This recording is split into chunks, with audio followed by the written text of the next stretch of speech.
What's up? It's Andrea. Today, Euclid is absolutely jamming out to today's episode.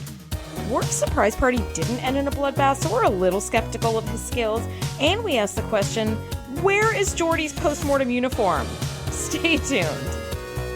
Welcome to the TNG Podcast, the number one place in the Alpha Quadrant to geek out about all things Star Trek: The Next Generation. I'm your co-host, Shereese. Hey, I'm your co-host, Andrea. Today, we're breaking down Season 7, Episode 11, Parallels. This episode was written by Brannon Braga and directed by Robert Weimer.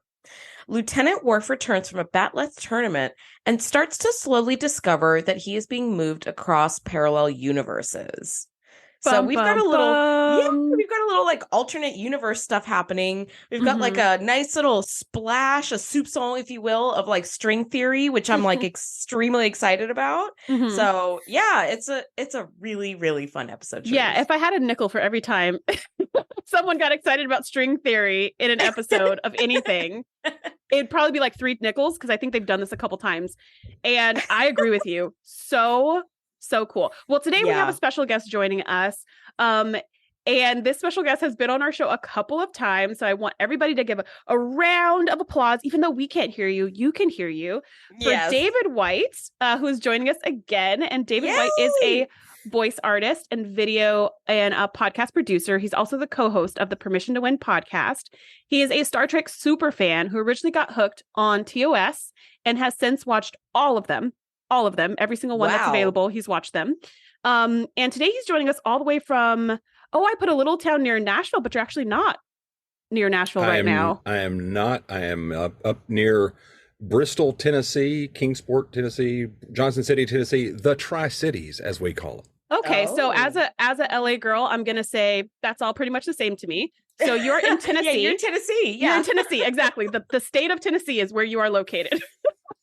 Well, welcome, David. I will say my lack of knowledge about Tennessee is extensive. Yes. So, I would go ahead and add almost all the states to that list of my lack of knowledge, except for the states I physically have lived in. I will throw in a fun little tidbit here because everybody wants a little bit of tidbit of Tennessee. I am physically closer to Canada right now than I am to Memphis. Oh, wow. What? That doesn't sound right. I'm sorry. The state is that long. Are you also in a parallel universe? Really? The state? Yeah, I thought it was really long, but I thought it was like horizontally really long. If you turn it up, Memphis is further up than the border of Canada. Because I'm at the very tip. I'm at the very tip end of Tennessee, and Memphis is the other tip end of Tennessee. That is super crazy. It's a parallelogram. I love that. Hey, snaps for geometry. We're bringing in geometry. We're bringing in physics. This Euclid is like happily tossing around in his grave, being like, "Woo!" Finally, I'm being mentioned on a Star Trek podcast. That's what Euclid sounds like in my mind. Shout out to Euclid. So ridiculous. I am so fucking dumb. I'm sorry. I want a t-shirt that says a shout out to Euclid. And then everybody's gonna be like, Euclid, what the F? Yeah. I love my gosh. It's a parallelogram. And Shereese and I both went, hey. Yeah. We got super excited about that. How often do we hear that in our everyday lives? Not nearly as often as our math teachers told us we would. I know, right? I'm sorry I'm not doing trigonometry at the store if I want to buy a rotisserie chicken. Yeah, and to be Mrs. fair, Sandy, I always told my math students, buddy, you're never going to use this. Yeah. So I never tricked them to be like, you're going to use this every day of your life. I told them algebra, you do need to know that. You need to know how to add and subtract, multiply and divide. You're going to use that quite a bit. But anything past that, that's just bonus. No. That's just for fun. Okay, so let's jump right in. We have this wonderful synopsis of the episode, and you can already tell which direction Andrea and I are leading because we're already gushing before we even get to initial thoughts. Totally. But we're going to start with our special guest. David, what were your initial thoughts about this episode? Well, I always get this episode confused, and I don't want to jump ahead to the end, but I get this scene in my head confused with the finale. Oh, sure. With all the ships and the thing. So I, in my mind, I'm like, am I going to see that? Am I going to see the other version of that? What am I? So that was my first. Yeah. Right. Yeah. How is this going to come to a fruition? But I have always enjoyed this particular episode. Obviously, it's a very Worf-centric episode, but yeah, I've enjoyed it. Yeah, it's a Worf-centered episode, but it's also not. Like, this is probably our first Worf-centered episode that's not about the Klingon homeworld or dealing with Alexander or some kind of. I mean, it is dealing with identity crisis, so in that sense, it's right on track with its normal theme. But it feels like it's bigger than that. Worf is the center, but the whole world is pivoting around him. Kind of like that episode we had with Beverly trapped in the warp bubble, where it was like a Beverly-centered episode, but really it was about like the whole Enterprise and everything is changing and the cast and the crew and just, it was kind of a bigger story. So I like that. I actually, I don't love all the Klingon episodes, but I do like most of, if not all of, the very Worf-centered ones. They're always, to me, very interesting. And this one is no exception. Like, I'm so excited to talk about this with you guys. This is another Groundhog's Day type episode. Yeah. I like that type of episode, as long as it's sprinkled in here and there. And I feel like season 7 is a perfect time to whip it out. Yeah. And I also really like all of the alternate realities we see in this episode. You're just like, oh my gosh, any of this could absolutely have happened if one choice was different. Not 1,000 choices. One choice would have made any of these things absolutely possible. And I love that.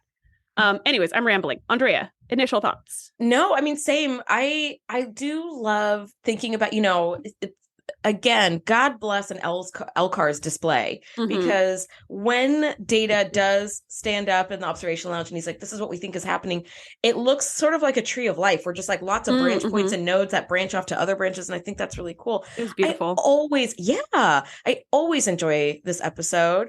It really highlights what could have been between like Counselor Troy and Worf, which I had never considered before I saw this episode. I never considered Worf and Troy as like potential mates, but after watching this episode, I'm like, you know what?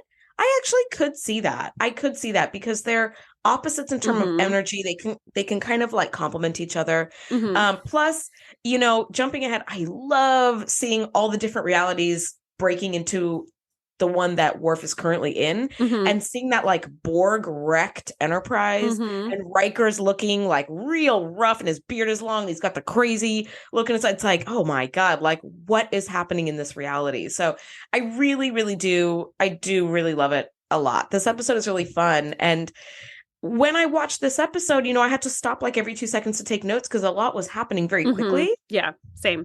But like I am going, after we do this review, I'm actually going to go back today and watch it, just watch it to watch it. Because also I feel like the pacing is kind of cool too. And the way that like you slowly start to realize like, is something wrong? Wait, no. Okay. Yeah, no, like enough weird things have happened that you're like, yes, something is wrong. You got to kind of go with like Occam's razor, like the most, the most probable outcome is.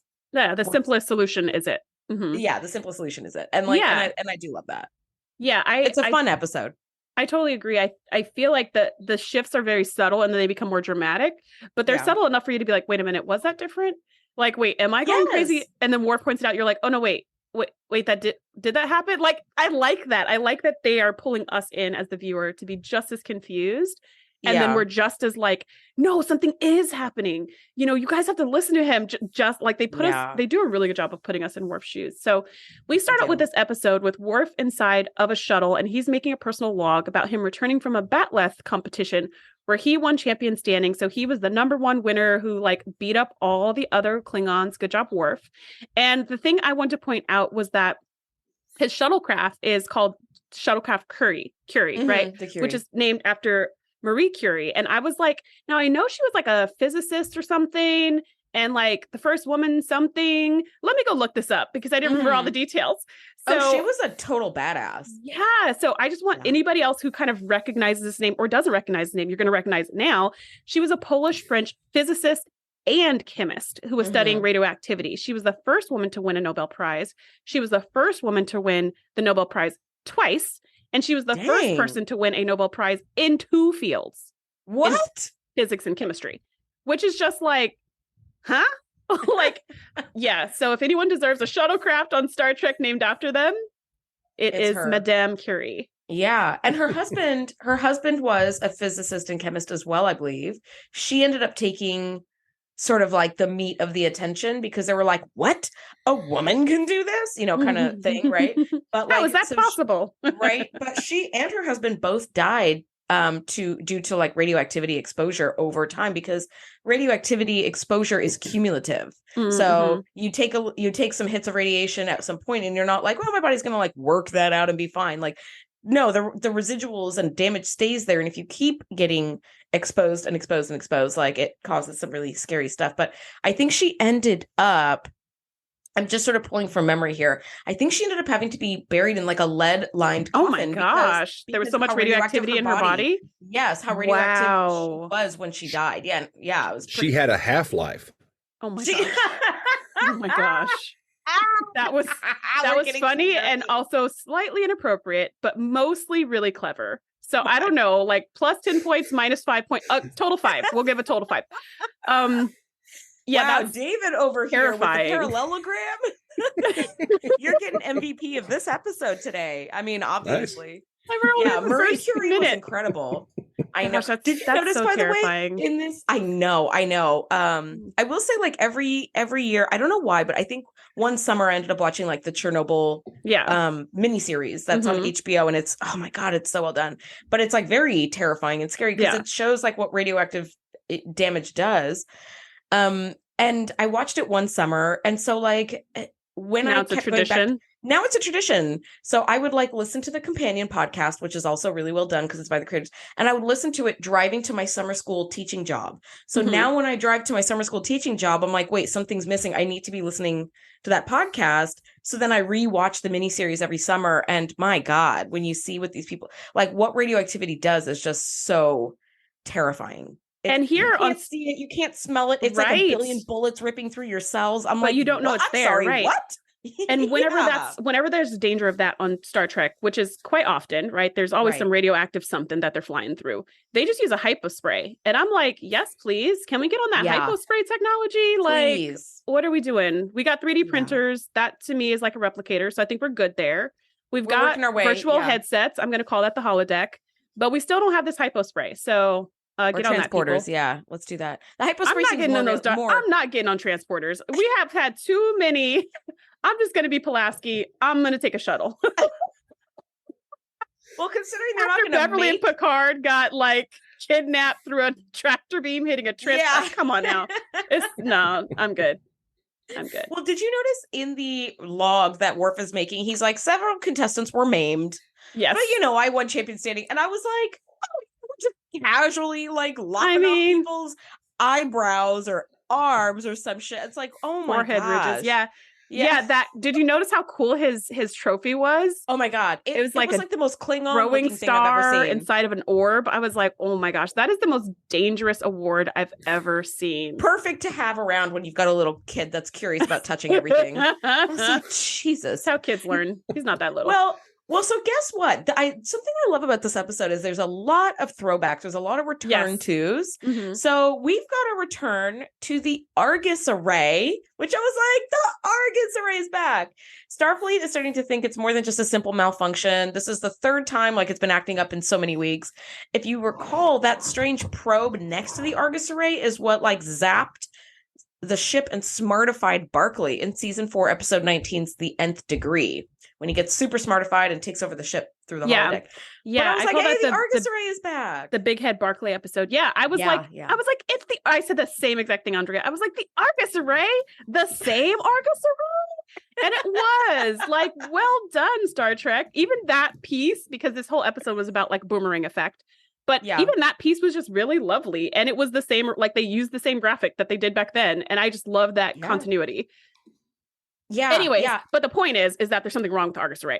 Also, I don't think the Argus Array will ever find two bigger cheerleaders for itself than you us. And I. No, they should hire us to work that array. Yeah. So something's fishy with it. It's been going down over and over. So they need to go and check it out. So when Worf gets on board, Riker's filling him in. He's like, yeah, I need you to do a security sweep. We need to see what's going on with the array. We're going to check it out. And then Riker's like, are you even listening to me? Because the whole time they're walking and talking, Worf is looking over his shoulder. He's looking behind him. He's looking around the corners. Not in the conversation. He's very paranoid. And Riker's like, is there something wrong? And he's like, today is my birthday. And he says that he's afraid Riker's not a bad Worf.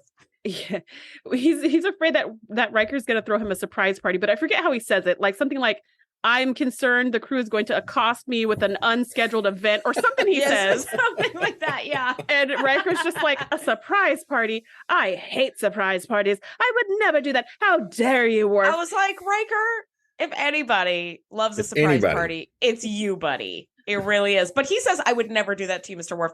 I hate surprise parties," and he leaves. My question, and Worf is like so apologetic. Yeah, he's like, "Oh, my bad." So sorry, my question to both of you is, David, I'll start with you. Are you a surprise party person? Are you usually surprise parties are for birthdays? Are you a birthday celebrator, or are you like a it doesn't matter kind of person? And surprise parties particularly. I generally like being at them for someone. For someone, okay. Yes, I'm not as big a fan about being surprised. This is why I don't do haunted houses. I don't like surprises like that. I love surprises, but I don't love haunted houses. That's because I don't like scary things. But surprises like winning money, love that. Love that. Can take that every day, universe. Every day. Yep. Maybe let me clarify and say startles. I don't like startles. Like jump scares. Like surprises are great. Yeah. Yeah, jump scare. I'm not. But not the part when it's like surprise, like that part. Yeah. I could see that being not that fun. Which we haven't gotten there yet, but I still think Worf would have turned around and maimed at least 3 people in that room. He would have bat left somebody for sure. The man's carrying a bat left and his crazy sharp award. He could have maimed multiple people at once. If he would have just put his arms out and spun around, he would have been like a Cuisinart, just blending everybody in that party. The fact that he was startled and did nothing is kind of surprising that he won the championship, right? Yeah, also, are you really head of security, buddy? You gotta be ready at all times. Well, you know maybe try a door lock. I'm a yes to both. I love throwing surprise parties. I've only been given one surprise party when I was younger, but it was a great surprise and I didn't see it coming. And normally I do see this kind of thing coming from a mile away, but I didn't see it coming and it was really fun. And also I don't like haunted houses, but I do love the Haunted Mansion at Disneyland. So I'm like, I'm going to take that as a haunted-ish. I remember my first time on that ride. I was like, oh my gosh. And then it was really funny. And I was like, it's okay. Campy. Oh, it's funny. But like I was so little and it was so creepy. I thought it was going to be a real, and it's called Haunted. I was just like very against going on this ride. But my family was like, you're going to love it. You're going to love it. And then when it started being like kind of funny and silly, I was like, okay. But then when there'd be like a ghost sitting next to me or whatever, I was like, I don't know about this ride. So I still have very strong memories of that ride. Aww. Well, I'll say I have not had a ton of parties. I don't typically celebrate my birthday too much, but I have had a few surprise parties, all of which have been hosted by you, Andrea. So thank you. They were all amazing. So they were really great. Thanks. Well, this leads into Worf walking in to be like, "Ooh, okay, nothing's going on." He actually puts down his weapons, which is that's good. True. And then he walks into the next room, and there's about 50 people crammed into his bedroom going. Yeah, they're all surprised, and he's like, "Oh my gosh!" You just see the look. That was a great scene. You see the look on his face of like, first it's fear, and then it's like the maximum level of annoyance. Yes, he does a lot of facial acting in this. He does. He really does. He does. You know what? I didn't think of that. He really does. Notice that when they did the party poppers that popped streamers, they did some CGI to make the streamers like light up and glow as they flew out. I don't know if you noticed that. I did not notice that at all. I'm going to rewatch it. It was really cool. And I think Counselor Troy popped one and got like one of the streamers on her shoulder, or she popped one and it got on Worf's shoulder. And after like they flew through the air, the like glowing effect went away, and then they just looked like silly string. Mm-hmm. And it wasn't glowing, but I was like, oh, that's so cool. And it was so 90s. Like it was like neon yellow, neon pink, neon blue, like streamers flying in the air that were like kind of lit up. It was very cool. Okay, I'm going to rewatch this episode and pay attention to that because this episode was so fun. I also want to rewatch it, like you said. Eggs in this episode, there were a lot of there were realities which Data didn't have his gold eyes; he had blue eyes. Like I was like, oh, I noticed that. Yeah, very cool. Yeah, go back. Yeah, I missed that too. So we're rewatching this immediately after this. After this recording, I'm rewatching it. Okay, so everybody starts singing "Worf, Happy Birthday to You" in Klingon, which is really funny because my first he's thought, a jolly good fellow in Klingon. For he's a jolly good fellow. Oh, sorry. For he's a jolly. Well, I thought it was Klingon, and I thought it was happy birthday, and I was like, why'd they say jolly? But okay, for he's a jolly good fellow and Klingon, and I was like, wait, did they have this exact same song in Klingon? Like, I always have this thought when I watch this episode. I'm like, what are the odds of that? And then at the end, when they're done singing and everyone's so happy, and Worf is just like, that is not a Klingon song. Then I'm like, okay, that makes more sense. And then Troy's like, that was really hard to translate. You should be happy that we took the time. I don't think there is a Klingon word for jolly. I have an expectation for why it was jolly good fellow instead of happy birthday. Oh. Happy birthday was still copywritten at the time. And they would have had to pay for it if they used just for that little spot. When they were like, well, let's just use something else. That's like, who owns the copyright on the happy birthday song? The writer of the song. It fell out within the last 5 or so years. Yeah, I think it was 10. Like 100-year copyright or something crazy. Yep. Okay, see, I do know that the happy birthday song is fairly new. For birthdays, people would sing for he or she is a jolly good fellow. Like, there's no, I didn't know that. There was no happy birthday to you song until maybe like 70 years ago or so, 80 years ago. And then that kind of went out of fashion and happy birthday came out, which I was like, oh, that's kind of cool. Well, they do this and it's amazing. I didn't know that. They do this cute. and it's so fun to see, like, they took the time to not only translate it into Klingon, which is who does that, but then to also learn the words. Like, nobody was reading from a data pad. They learned the words, they practice so they could sing this song for him. Cute. It was so sweet. And Worf was not having any of it. Then they pull out the cake, which is the most beautiful cake. Like, that cake. Such a cool Klingon cake and so easy to make, actually. It's really, really, it was like a chocolate cake, like a 9-inch round chocolate cake or cake with chocolate frosting. I don't know what flavor it was. It was a chocolate cake with chocolate frosting. Okay. Yeah. And what you do is, you melt melt some chocolate and then you pour out the melted chocolate on like, I do this a lot where it's like a baking sheet. On like a parchment, like a roll up, like a sheet of parchment or whatever. So it's just flat and thin, and pop it in the fridge and let it dry. And then you just crack it into pieces and it just kind of shatters apart. And then you just stick the shards in the cake. And I was like, oh my gosh, it looks spacey. It looks Klingon. It looks very Klingon and dangerous. That thing probably could have been a weapon in the Battle tournament. The most delicious weapon. Cool. It was so cool. And what a simple way to achieve that. It's like, I can make you this cake today with just some melted chocolate put in the fridge and broken into shards and just jammed in there. It's like, this definitely was effective. This definitely was a step up from Hutch's reception, which with the ghost peppers and stuff. That was just like, people were just like, what'd you guys bring for lunch? Just put it on the table. We forgot to get these props today. But this was like very thoughtful.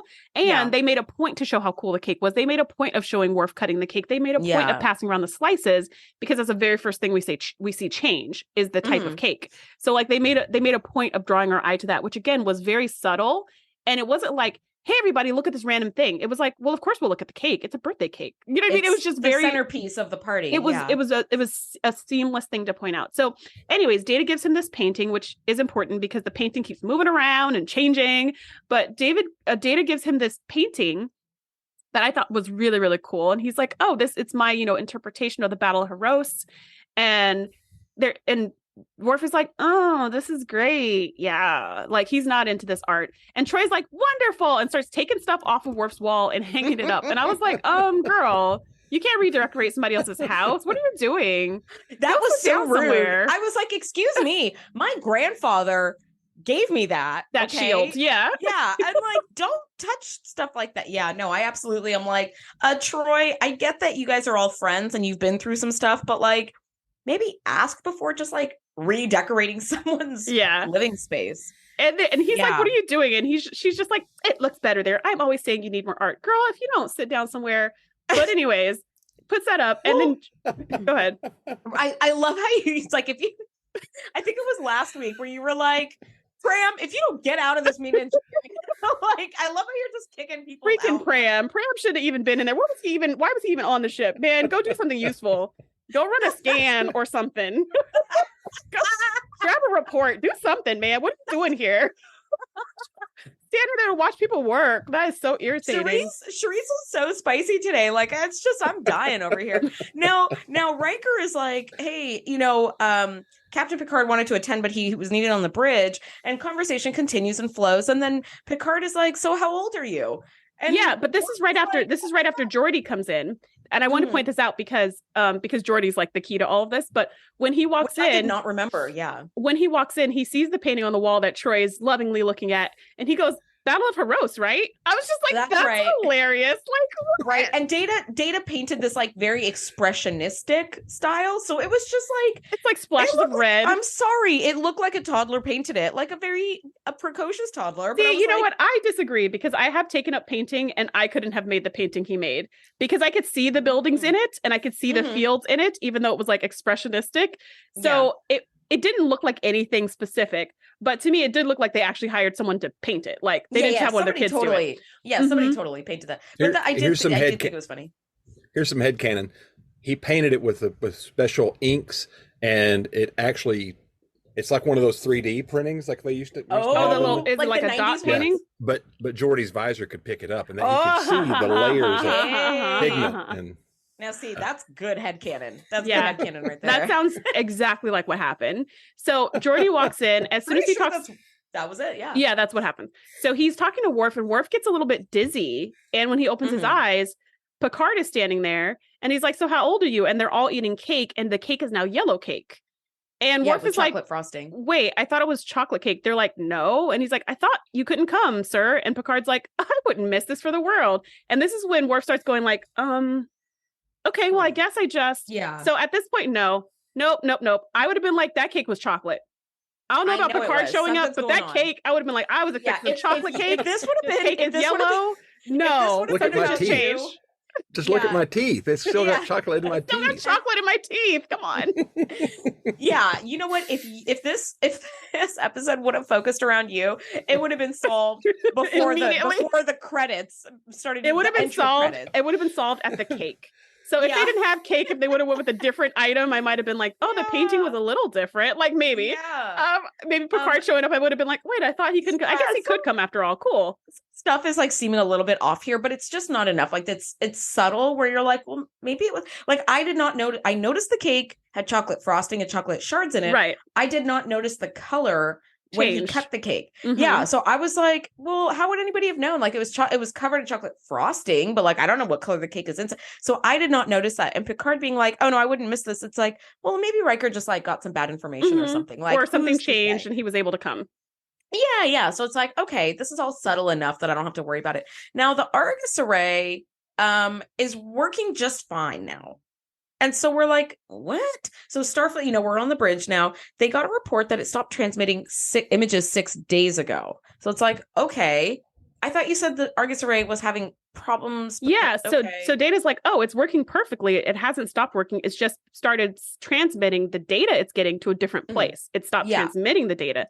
And they're like, well, where's the data being transmitted now? And they look it up and they're like, some uninhabited part of space. So they're like, we don't know who's getting this information. Where's the Argus array trained? It's trained right on Utopia Planitia. It's looking at all our new starships. It's looking at all our technology. Which by the way, Utopia Planitia is on Mars, I think, right? Yeah. In Star Trek. Yeah. So I'm like, how damn far can you see with this telescope? This Argus array is amazing. You're on the goddamn border of Cardassian space, and you can see to Mars, so that therefore you can see to Earth. And not just to Mars. I'm sorry, what? But like the surface, because you could see the ships being built. Like that's amazing. The shipyard. Yeah, that's amazing. Like, excuse me. When we did when you did the Barclay episode, and we brought up the Argus array first, did you discuss the history of who Argus was in Greek mythology? No, I didn't even know it was named after anybody. Yes, it's a Greek. He's a character in Greek mythology, and he had multiple, if not up to 100 eyes, and he was a guardian. This is the guy you have to put to sleep, right? To like get past him or whatever. Right. Oh my goodness. I'm sorry. I am like such a Greek mythology nerd. I've never heard of Argus. Okay, so what's the put to sleep part? Like he's guarding something, some treasure or something? Trying to remember. I'm not trying to remember. I'm trying to read Wikipedia. When I'm trying to read. I looked this up before in a previous, and I was like, okay, that's right. And now I'm just trying to look again. It's called Wikipedia. Go look it up. Go give them a donation, and you'll know. Well worth the $3 they asked for. Yeah. I only noticed when you mentioned this because my students did like a play, when they were studying Greek mythology, and they did a play where one of the characters was Argus, and for some reason I remember him as a giant spider. Maybe it's just because he had a bunch of eyes and it made me think of a spider, or maybe he was a giant spider. I don't know, but that actually makes a lot of sense if he was it was a mythological creature with a lot of eyes, and the Argus array has like a lot of eyes. That's very clever. Well done, Star Trek. Really, that's almost up there with like Harry Potter level, pulling from like Greek myth, like Sirius turning into a dog kind of stuff, where it's like the North Star is a dog, all that. It's like, ooh, this is really cool, where it's like they're really pulling. I do love when stories pull from like ancient like canon mythology, where you're like, ooh, that's a nice tie-in. Wow, well done. Yes. And thank you, David, for bringing that to our attention, because I did not connect those dots. Now in 10 Forward, Worf comes to talk to Troy about Alexander, who is not in this episode. By the way, just to wrap up what we just said, so now they're investigating. They're going to investigate what's going on with the Argus array and who's stealing the secret data from Utopia Planitia.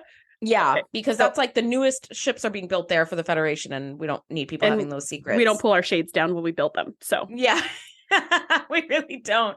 So Worf goes to 10 Forward. He's talking to Troy about Alexander, who's not in this episode, and I breathed the biggest sigh of relief that he wasn't. And Worf says that he has felt that Troy has become like a mother figure to Alexander, and he wants Troy to become Alexander's So-Chim, which is like a surrogate mother. And Data, not Data, Troy was like, well, then that would make you and I, and Worf's like, well, the closest analogy would be like stepsister or something. It's like, okay. And then Troy, of course, has to bring this in. I was like, Troy, are you trying to frighten the man away for life? Because she says, that would make my mother your stepmother. And this is where that face acting came in. For Worf. The look on Worf's face was everything. He was shocked, horrified, you could traumatized. Like, insert the cartoon gulping sound where it's like, like, oh God. He's like, I did not think of that. If it was anime, it would be the big teardrop over his head. Like, that's what was going on right now. It was just like terror. And then he just kind of like breathes deeply and goes, like, that is a risk I must take. And it's like, think about this. If Troy's taking over because something happened to Worf, Worf is dead in this scenario. Yeah, you don't have to worry about it, Worf. That make? Yeah. Loxana's still not your mother-in-law. And Alexander are old mud bath buddies. Like, they are besties. Fine. And honestly, Loxana is like the sweetest, most loving grandma towards Alexander. Like, I would, even though I wouldn't want to personally hang out with Loxana, if Alexander was my kid, I'd be shipping him off all the time. I'd be like, they love each other. Guess who you're going to go visit? They're great together, and it's Graham Loxana, and he'd be like, it is cute. Yeah. Well, and it's a heavy thing. I mean, we throw around these things like godparent and whatever, writing people, be agreeing to be written into somebody's will. But I mean, you're on at the edge of the universe. I mean, you're Borg today. Crazy space tomorrow, sickness tomorrow. Yeah. This is highly likely. Whereas today it's like, well, I might get killed in a car accident, and that's horrible. But this is like, I'm going on away missions to try to die. So, this is my job. To try to die alive. I lost. Yeah, like, oh. Well, my thinking was. Go ahead. Well, my point is to ask that of someone. I mean, it's present. It's not just like this is a possibility. No, this is likely. This is likely. Yeah, you're right. Yeah. But then that begs the question, why didn't he ask his parents? Like, if it's Borg and Cardassians and space viruses, maybe get him off this effing ship. Yeah, and Troy is in the same exact position as you're in, buddy. You're on the same ship fighting the same Borg. If you die, she's probably dead too. Because she's always up on the bridge, even though she doesn't work there. Yeah. So, like, if something happens to the bridge, your backup parent set needs to be like a nice farmer in Canada who doesn't go, out in the middle of nowhere where like Borg are not gonna likely find you or something, where it's like, those would be excellent. It's basically like keeping your spare set of keys right next to your regular set of keys. So you're like, I do, and it's the dumbest idea. I'm like, wow, so you're like, is the spare key really in the best location? They're attached to the same AirTag. Yeah. So to ruin, I'm going to jump ahead just real quick, and to ruin this whole thought process, he never asked her. You're right. Because he's already slipped once, and so he never actually asked his friend Troy to take care of Alexander. So maybe she's off the hook. Well, no, he does here. Like after he says, "Will you be my Sokchim?" and she says, "Stepmother," blah blah blah. She says, He's already shifted. Has he? "Oh, I see what you're saying." Because the cake, right. he shifted in the cake. Right. Yeah, so he asked a different Troy. Oh, yeah, you're right. He asked that universe's Troy. Right. But we don't know that yet. So we don't know that. I'm sorry. That's what I said. Jumping ahead. I'm sorry. Well, I'll jump ahead even further. Worf is just fine. Nothing happens to him. So Alexander stays with Worf. It's all good. Wow, you jumped like past DS9 into Picard. No, I jumped as far ahead as we currently know, where Alexander is a grown AF man. So and Worf it's fine. Kicking it. So it's cool. Fine. Yeah. Now in main engineering, it appears that the array was reprogrammed to covertly surveil Starfleet. And it seems like the Cardassians have reprogrammed the array because you're on the edge of Cardassian space. Yeah, they're 3 light years away. So basically, you throw a rock and hit Cardassian space. Yeah, and beyond just Utopia Planitia shipyard, which is kind of the big one because that's like where all the secrets sort of are. It's also has transmitted images from Deep Space 5, Starbase 47, and the Adara colony. So it's like, ooh, you're definitely looking at more than one place, much like the mythical Argus really could, I guess. So it's like, dang, this is not great to have like a spy satellite really close to like, let's say Romulan territory where it's just like a little bit of like remote programming. And now you've turned the tables where it's like very easily hacked. Yeah. That seems like another security retraining needing to go on here. Like a 2-factor authentication or something would have been good. I don't know. Or maybe put a starbase near this array so we can check on it. Like make sure it's protected or I don't know. Now, when he's having this discussion, there's Geordi, Data, Picard, and Worf. And Worf gets kind of like a wave of dizziness, which we start to realize pretty quickly is like, this is like when he's shifting into different universes, I guess. And when he looks up, everyone but Picard is there. And Geordi's like, let's get you to sickbay. And Geordi and Data have switched places because Data had grabbed him, and when he opens his eyes, it's Geordi who's holding him. Yes. And then now things start to accelerate, where in sickbay, Beverly checks him out, and he seems to be having some side effects from his concussion. And Worf is like, I had no concussion. And Beverly's like, Worf, you came in this morning complaining of ringing in your ears, and I found that you suffered a concussion. Like, don't you remember any of this? Remember you got hit in the head at the Batleth competition, and that's why you lost? And he's exactly. Like, and he's like, excuse me. Yeah, I won that, and I can prove it. And he storms out. And she follows him inexplicably. Which I was like, really? Okay, because I'd be like, well, I guess you're going to bring me back proof. I'm just going to keep working. I mean, call me on the video screen. Don't we have these videos? Yeah. What are these for? Well, I guess she's like, well, Worf is acting weird. Let me just follow him, right? Yeah. So he storms off to his quarters to get his champion standing trophy, but his trophy is now a 9th place trophy. So it's just like a smaller... It's just a little orb with nothing deadly coming out of it at all. Nothing deadly at all. And he's It's a very unimpressive award, I have to say. It's an of the month employee. yes. He's chief security officer of the month. And you're like, oh, well, that's nice. And in lieu of a pay raise, we gave you this trophy. Yeah, you're like, oh, I'd rather have a pay raise. We didn't even need to pay for it. We just replicated that bad boy. Yeah. Now, he replays the shuttlecraft log. This is why it's so good to do logs, and it lines up with the 9th place story. So Worf is like, what is happening? And which David, I thought, the first time I watched this episode, I was like, aha, here's where he's going to get them because we saw him make a log in the very first scene. Yeah. So we're like, here's where it's going to say, I won champion standing. And then Worf's going to be like, something's screwy, something's going wrong. But no, the log says someone used an illegal move on me. And that's why I ended up with 9th place. And he's like, okay, wait a minute. So, and I wrote in my notes, if you cannot trust yourself, who can you trust? Yeah. This is a very scary situation. Yeah. I mean, my question, David, to you is, if you had a moment like this, where you can replay this log and be like, oh, so-and-so did an illegal maneuver and the judges chose to ignore it, which is why I was awarded 9th place, but you knew you came home with champion standing. What's your first thing that you're going to try to do? Like, how do you try to solve this? Because I wouldn't even imagine how to get out of this. Well, I'm thinking to myself, I am not crazy. Yeah, I know that's a great place to start. That's a great place to start, but it's, I know this happened. I wouldn't know where to begin. I mean, I can get obsessed with retracing things and proving things to people. I'm pretty good at annoying people with that.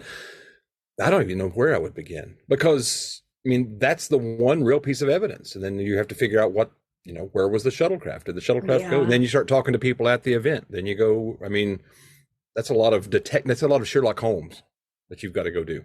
And even his little trophy on the table is it's a 9th place trophy in his hand. It's the 9th place trophy on the log. Like every piece of evidence he has is everything lines up. Yeah, everything lines up with him having won 9th place. So yeah, I feel like interviewing people who were at the event is a great place also to go. But like if everybody remembers you winning 9th place, then it's like, oh my God, what do I even do here? I'm so naive. I'd be like, come on, guys. That's funny. Yeah. Ha ha. Yeah. I know. Really funny, everybody. Like this joke is getting old now. I know. Yeah, that's kind of scary because then you're like, well, now what do we do? So on the bridge, Data asks Worf if he's completed the metallurgical scan he requested. And Data's like, I don't remember you asking me this. And a Cardassian ship comes up to the Enterprise and hails the Enterprise, and they're curious as to what the Enterprise is doing so close to Cardassian space. And the Cardassians are really suspicious about this long-range telescope being so close to their neck of the woods, which I would also be, especially given the relationship. Given the relationship between the Federation and the Cardassians, and given the fact the Argus array can reach all the way to Utopia Planitia, it could probably reach all the way to the Cardassian homeworld. Yeah, it's reaching all the way to the human homeworld, Mars is a hop, skip, and a jump from us. So it's like, what? And Worf is like, look, that's the same ship that tampered with the array. Its signature is the same as what we saw in the imaging logs. And Picard and Riker are like, well, what imaging logs? What's going on? Picard's Nobody knows anything about Picard it. is like, what? The Cardassians have been messing with the Argus array? Do you have proof of this? We're just talking about this. He's like, that's the whole reason we're here. And he's like, come on now, Commander Data, show them the logs. And he's like, I'm not aware of any logs. And now it's like, okay, now this is the point. Not everything before. This is the point where Worf really starts to get worried because he saw those logs. He knows what they look like. This is the whole reason they're there. Now, no one else knows what's going on. And he full on starts to panic. So he, next scene, we see him in his quarters and he is telling Troy that everything is different from what he remembers. He's freaking out. He doesn't know what's going on. Yeah. And she's in this super cute after hours outfit. I loved every outfit in this episode, by the way. Every outfit I'm just obsessed with. The uniforms, the parallel realities, the decorations of I loved everything. So anyway, she's in this super cute after hours outfit. And he's just like pacing back and forth and freaking out. And Troy's like, calm down. It's all going to be okay. We can work this out. And Geordi comes in and says, hey, I want to let you know personally that I've re-gone over everything, which is so Starfleet, right? They believed him, even though what he's saying doesn't sound right. They went over everything. They double-checked everything. They checked love this. Yeah, they checked to see if the Cardassians tampered with it or anything. And Geordi's like, the Argus array is fine. It's been fine. There's nothing wrong with it, which would make me say, then why are we here? Right? But it's all fine. And the Cardassians haven't tampered with anything. And so Worf is like, okay. And then he has another dizzy spell. And when he looks up, Troy is in her uniform. Yeah. And Worf doesn't say you're in your uniform. Worf says your hair is different, which is just so funny to me because I'm like, yeah, her hair is different. Since when do you more different stuff even than that. Notice hair? Like, this is not, I was like, David is over there shaking his head. It went from her hair down to her hair half up, but like he didn't notice her whole outfit changed. Wow. Yeah. That was the paintings on the other side of the room, like everything is different. Everything is different. Yeah. And then Worf gets like another like much bigger dizzy spell and kind of starts to keel over. And suddenly we hear Picard saying, now, Mr. Worf, now. And red alert is blaring. He's on the bridge, which looks different. Like it looks similar, but it's had some changes and it looks more like battle bridgey than like regular bridge. And the Cardassian ship is bearing down on them. And Worf is like, what is happening? Right? Like he's just trying to get his bearings. He's just looking around. But meanwhile, like red alert is like blasting. Yeah. And they're like, now, do it now. And he's like, do what? And he even says, like, raise the shields. Yeah, and he's like, and he even says like the panels are totally different. Like, I don't know how to raise the shields on this. And I was like, oh, so they immediately get hit, and you're like, oh crap. Like the security chief doesn't know how to raise the shield. But my thought was, I thought the computer did that. I think it's just like computer raise shields. Yeah, that's what I was thinking. I was like, why are we asking? Wouldn't that be faster? Well, okay, I guess not. I guess Worf pushes a button. For me, that was just seem because there's a game on the Oculus that's a Star Trek game, and you just have to say it. So I was like, if this is a game, like this is based off the show where I thought you could just say it. But anyways, he can't do anything because he doesn't recognize any of the panels. He can't do his job. So they get fired on and it's really bad. Like there's, the hole is going to be punctured. Like people are getting injured all over the place. They'll breach. Yeah. Yeah. And Picard's like, Riker, take over. So Riker jumps behind and he's like, doo, doo, doo, doo, doo, doo, and they're firing or whatever. And they're in this heavy battle. The Cardassians, I guess, I don't know if they go away or they stop firing or whatever happens. Well, they end up firing on the Argus array and destroying it. So once the Argus array is destroyed, the Enterprise is like, well... Oh, right. So the Enterprise... Kind of like the Enterprise fires on the Cardassian ship. Riker fires on the Cardassian ship, and they fire enough cover so that they can fly away. Mm-hmm. So they fly away as fast as they can because they have no shields. The ship is falling apart. And as they're flying away, the Cardassian ship, instead of chasing them, turns around and destroys the entire Argus array. So they're able to get clear. They're able to get free, which to me, I'm like, this is still an act of war because they came into Federation space to blow that up. Yeah. So come on now. But Riker is staring daggers at Worf. Like, this is all your fault. If you would have raised the shield. The hell? Yeah. And so Picard like comes over to engineering and he's like, Geordi, I need to know what's going on with the warp engines or whatever. And somebody else answers and is like, LaForge has been taken to sick bay. He got hurt from those blasts or whatever, and so it was like some plasma explosion happened during the battle. And let me tell you, you do not want to get hit with plasma. Okay, you don't. Yeah, I feel like it'd be more than just like a little splash of a burn. I think it would like melt your face. Yeah, which it seems like it kind of did to poor Geordi in this reality, and I was like, oh my gosh, yeah, and so. Worf is like, I don't feel well. Like, can I be temporarily relieved of duty so I can get a handle of sort of what's going on here? And I was like, Worf, this is probably the first smart thing you've done in this situation, because it's like, look, going like from like a birthday party where someone said they couldn't be there, then they're there. It's like there's no stakes there. Yeah. But you can't be feeling a wave of dizziness and end up in the middle of a battle where you're responsible for like protecting the ship and you can't do your job. Yeah. That's really sketchy. Yeah. That's really sketchy. And the fact that he doesn't recognize any of the configurations, like he can't do anything then. Like he definitely can't do his job. It's not like he's going to be retrained on the buttons in a heartbeat, He recognized his limitations, and not only does he not feel bad, he doesn't have a quick way to explain away what's going on. And so he just has to say, I need to be dismissed temporarily. But and then the cool thing, I know you've talked about the LCARS panels before, but you think about your smartphone. You hand that smartphone to anybody else. They know exactly how to use it if they've got your login, but they don't know how you've got it set up. Mm-hmm, that's true. It's going to take you a second to figure that out. And that's an example that I've used lately I've got I do audio, and I have it's called a digital console where you do the audio mixing and whatnot. That sounds cool. And depending on all the buttons are the same, and depending on what layer of the board you're on, each of the physical things do different things. Oh. Just like an LCARS panel. And so, and I'm always explaining to people, it's easy to come up here and do the thing if you know the current layout. I couldn't walk up to somebody else's layout and just intuitively know. So so his situation was, I've got to step back. I have my limitations. I know what they are. For the first time, he's figured that out.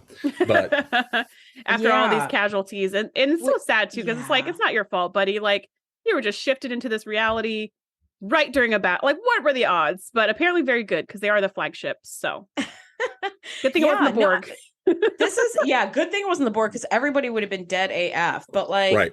Yeah. And actually that's a great analogy, David. Thank you for that, because part of me was kind of calling BS on this, because I was like, how come you guys can like beam into like a Ferengi ship that's been adrift for 40 years and you figure out it takes you 2 seconds to like look at the panels and you can figure it out and like power the ship back on and tow it to a shipyard. And it's like, I'm sorry, but like it's like Ferengi's got their own sort of general layout in their own language, in their own language. Like Federation kind of has its own sort of, I was like, are you telling me that an LCARS panel is stumping you this hard? But I guess, if you do have like layers, then it's like, I don't know, like even like, my mom's a little bit older and she was like, hey, I keep getting these notifications on my phone. How do I blah, blah, blah. So I was like, well, let's go to your general settings. And I went to where my general settings would be on my phone. And I was like, oh, they're not here. They're like in a different place. So it does take me a second to kind of go through all the screens and be like, oh, there it is, Yeah. He was maybe.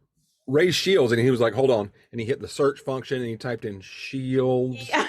And then, okay, here it is. Okay, boop. Okay. And then Brooke he's like, Shields no. pops up and he's like, that's not what I meant. Wait, raise. Hold on. Oh, shit, I got to start over.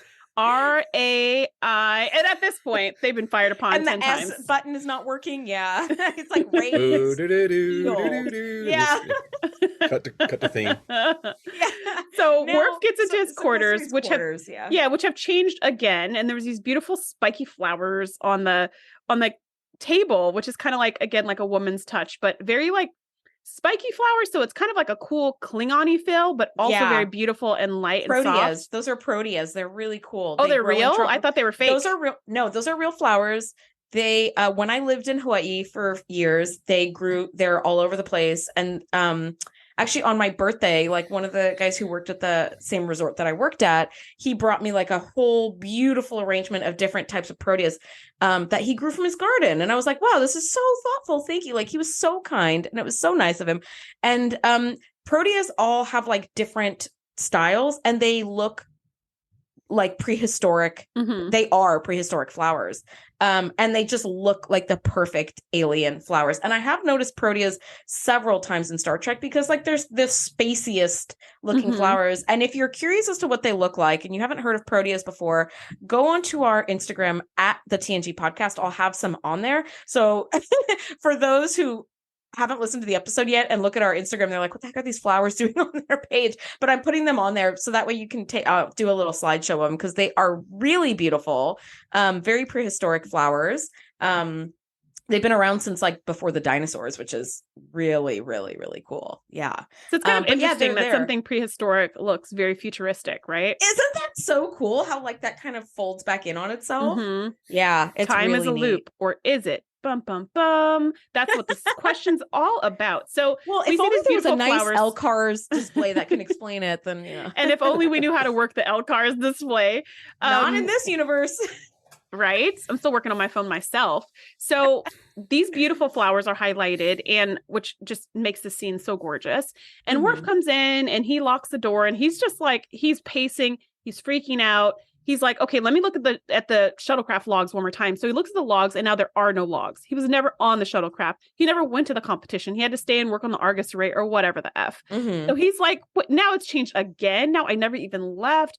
And then someone knocks at the door, or someone rings the doorbell. And so he goes to open it and it's Counselor Troy. And she comes in and she's like, why'd you lock the door? And he's like, why shouldn't I lock the door? And she's like, okay, grumpy, you know, like, what's that about? And he's like, he's so furious, but also really confused. And she walks past him to the replicator and she's like, hot chocolate. And he's like, standing next to the open door this entire time, which is what I do when I want people to leave my room as well. And so he's like standing there like him. And he's like, can I help you with something? And she's like, actually, you can, and kind of winks and walks into the bedroom. And he's like, not taking that bait. Sure not. And he kind of like, Did you notice the way he like did it like a 90s child cartoon where it's like they kind of like turn their head sideways and slide sort of into the doorway. So it looks like his head is floating sideways as he kind of peeks around. It was so cute. It was really cute and really funny because he's like, what exactly is she trying to show me in my bedroom? Why are you sitting on my bed with hot chocolate? Yeah. And she's sitting on the bed and she's like, come and sit down. And he's like, okay. So he sits down and she pulls his ponytail holder out and starts fluffing his hair and massaging his shoulders and his neck. And you're so tense. And he's just sitting there like, what is going on? What is going on? What is going on? What is going on? And then at one point she leans over to like nibble him, like give him a little peck on the cheek. And he's like, what are you doing? That's when he stands up and he's like, okay, this is inappropriate. And she's like, even for your wife? And he's like, wife? And now this is like this is our second biggest change other than a whole different panel arrangement that you don't understand. And now we're like, what the F? Wife? And then the next scene, we see him like in the living room, just like telling her everything. Everything's going wrong. No one believes me. I don't know what's going on. So it turns out they started dating 3 years ago and they got married about 2 years ago. And so she's all like, you don't remember us? You don't remember being together? All this stuff. And he's just like, I was going to say this is my worst nightmare, but it's not. My worst nightmare was in the episode Attached when there was that thing that transmits your thoughts to other people. That was my worst nightmare. Yeah. But this is a nightmare on the list of nightmares. Where you're like, oh God, this is now other people are involved. Oh my gosh. Being married to somebody, because I've seen this on a couple different shows where someone's married and you're like, but they don't remember they're married. Maybe they have brainwashing or who knows what. And I just think that's a terrible thing, because not only is it's one thing to be dating someone you don't know you're dating, like 51 first dates. But it's another thing to be married to someone, to have like a whole life you've built with them and you don't remember it at all, or vice versa. They don't remember it at all, because there's like love between two people is more than just a feeling. It's memories. All those memories combine to create this pact and bond you have together. And when all those memories are gone, the feeling's gone. And I just thought this is really sad for Troy. Because she's like, but what about us? And Worf is like, there is no us. I don't know. I just kept thinking that through the whole rest of the episode. I was just like, oh, poor thing. Like, she's put in 3 years of work into this relationship that evaporated overnight. And he's just now getting the inkling of like, I mean, I always respected you. Like, we were friends. I liked you. I mean, I wouldn't be opposed to the idea. But now he's trying to force himself to like muster up the romantic feelings to like make her not feel bad. Yeah, and her face is just like, you don't remember this? Like that is super sad. Really sad. He's had a few hours to, approach this moment, and she's blindsided by it. And as the guy in the relationship, most of the time, when the woman who was the pregnant one comes and says, "Guess what? You have half a millisecond to reach the same level of excitement." Yeah. Yeah, you're right. Right. Yeah. So it's because it's she's that built this moment up to be like, I'm gonna surprise, so it's like there's been a lot of expectation build up for her. Right. And the man is very blindsided. Yeah. It's like, what? That's really, that's great. Yes. Yeah. Yeah, because he's like processing. Even if it's something you really want, like you've been trying to have shits for or something. But the woman knows way ahead of time, because they're checking all the time. If they're trying to have a baby, they're checking all the time. They're really like on top of it, and the guy just has to wait for the secondhand information. Yeah, I never thought about that. That actually makes sense, because oftentimes the woman takes that as you're not excited. You don't want this kid, when really you're right. It's just like, you just drop this on me, even if you've been expecting it. It's still it still needs to be processed, and it's only been like 1 minute. My co-host from the podcast, Kim White, she calls it melty. It's a melty moment where you are. So melty can be high emotions, and it can be low emotions. It can be whatever, and just you have an expectation with inside of melty that because your emotions are malleable, and so you could be excited and you toss that to the other person, and if they don't kind of respond to that serve that you hit at them in the same kind of a way, then you're already melty and flexible in your emotions, and that could really change fast. Then I'll share this one piece of advice: don't make big decisions during melty. Really high, really low. Yeah. Yep. We spend a lot of money on high and low melty.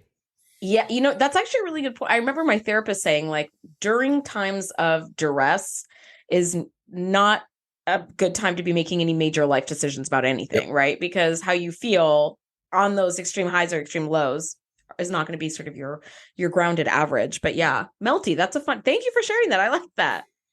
She's melted. Yeah. So, and I love that Troy and the rest of the gang are the MVPs of friendship, because Troy's like, whatever happens, I believe you, and we're going to get to the bottom of this, right? If I were married, if my spouse, how could you believe someone who said all that? I'm no longer married, but if when I was married, my husband was like, I don't remember being married to you. We haven't been married for the last number of years.